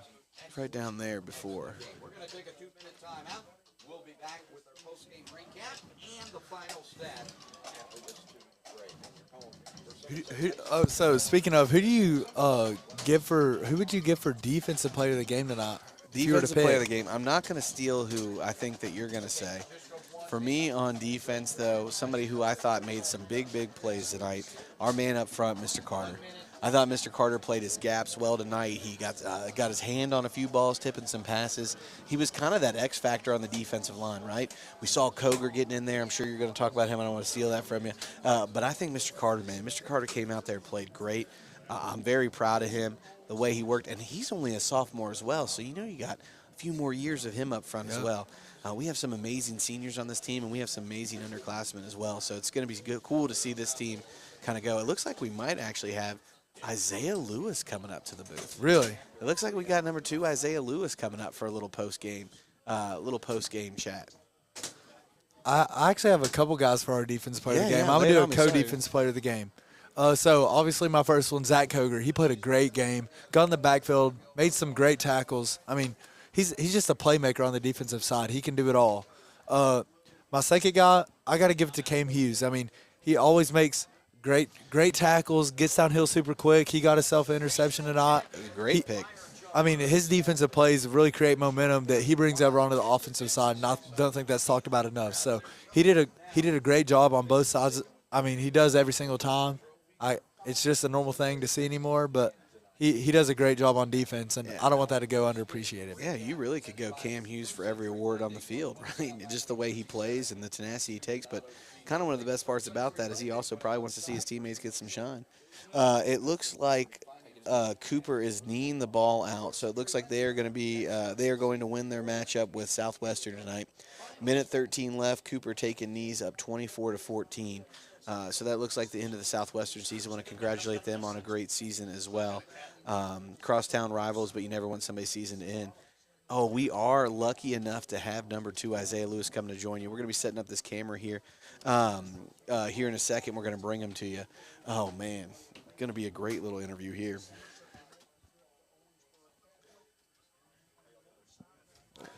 Doing good. Can you hear us? Yeah, I can hear you. Hold up. We had you muted. You can hear us? Let's flip you over real quick. Perfect. I mean, first off, we got to welcome regional champion Isaiah Lewis up here. Regional champion. How you feeling, Isaiah? Feels great. Very nice. Very nice. I'm still kind of soaking it in. Definitely the biggest game we've played in so far. I love to hear that, man. I personally played in so far.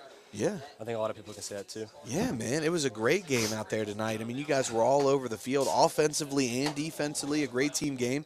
You had a great start to the game. There was that little hiccup. It was 14-12. What was it like on the sidelines when they kind of cut it down and it was a 2-point game? Just everybody had to lock back in, focus in, because we scored those first 2 touchdowns, got up, and we kind of got fat and happy. Yeah. And so that's a good way to say it. I like that. We had to just cut back down. Yeah, come back down, that regrouping. I like that. You guys bounced back big.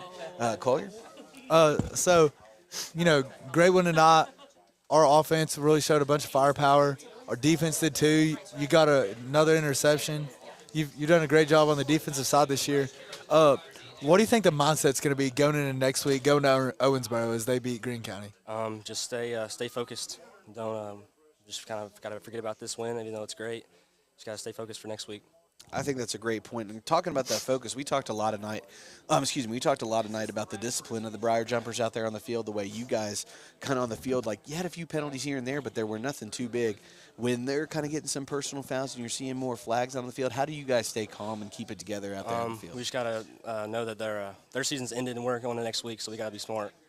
We have everybody for the next game and just laugh at them. I love, smile. I love that attitude. Be smart about it moving forward. I love to hear that, man. That's awesome. He talked a little bit about Owensboro Catholic kind of next week. It's exciting, but don't forget to enjoy tonight that regional championship, man. For sure. The job's not done at all, but enjoy that regional championship. We're gonna go celebrate. Yeah, that's right. 1 win away from Kroger Field, though. What does that mean? It feels nice. I mean, it's crazy. I never thought I'd be here last year probably. This is my first year back playing football, so. Well, you took Collier's number, right? Number 2. Yeah. Man, I love to see it. I appreciate you coming up here and talking with us going into next week, man. We thought you had a great game, great interception, great tackling, just great work all night. Make sure you give CD Samal a little fist bump for us out there. Yeah, with that touchdown in the end zone. Great move. But, man, we're looking forward to seeing you guys continue to play. And who knows, man? Maybe we'll come out to Owensboro next week, give the people something to watch. That'd be kind of great. Yeah, man, we'll give you something, man. Anything else you'd like to say? All glory to God. I couldn't be here without him. I love that, man. Collier? I got nothing. Well, regional champion, Isaiah, man, we appreciate you. Thanks for coming out and enjoy it. Thanks for having me. All right, man. Guys, I think that's going to wrap us up here. We want to thank everybody for viewing. It was great to get to talk to Isaiah there. Just an absolutely great game. Caller, you got any last words? I don't. I mean, I got a couple things. I really think that the boys they're gonna have a great week of preparation. You know, this coaching staff is going to be able to put up a game plan. I think we're going to go to Owensboro next week and we're going to compete. I love it. I love it. I mean, as a biased Briar Jumper fan, I'm going to say we're going to win. I'm just going to say that. That's what I think we're going to do. But we appreciate you guys tuning in. Hopefully you guys enjoy this call. I love doing this with you, man. You're amazing. Mr. Lewis, shout out. Oh, our man. He is up here. The man, don't sign off yet. We got the man coming in. My man, Josh Bruner, coming in. Love it, love it, love it. Boom. Can you hear us? Yeah. Hear us, man. Look, the man, the myth, the legend. You guys have heard me call him all night. The dot machine. Throwing dots out there tonight. All right. Oh, it's a little selfie action. My bad. Boom. Josh Bruner, regional champion Josh Bruner. How you feeling right now, buddy? It feels pretty great. Yeah? First, big thing I've ever done in football. I love to hear that, man. I'm glad you're feeling good. It was a great game. We kind of talked to Isaiah a little bit about this. I'd like to hear your perspective. So you guys start out the game. We're going up big. All of a sudden, they cut it to 14-12. What was the mindset like out there on the field? Don't let them have anything else, really. I mean, we try to shut them down. They got that big kick return, but our defense stepped up big in the second half. Oh, yeah. The defense was big. Offensive line was big. And me and Collier are big fans of the way you lay hits when you run the ball. You see that kick return? I know you saw that. I know you saw that. We love the way you're not afraid of the contact, man. You lay those hits. It's absolutely great to see.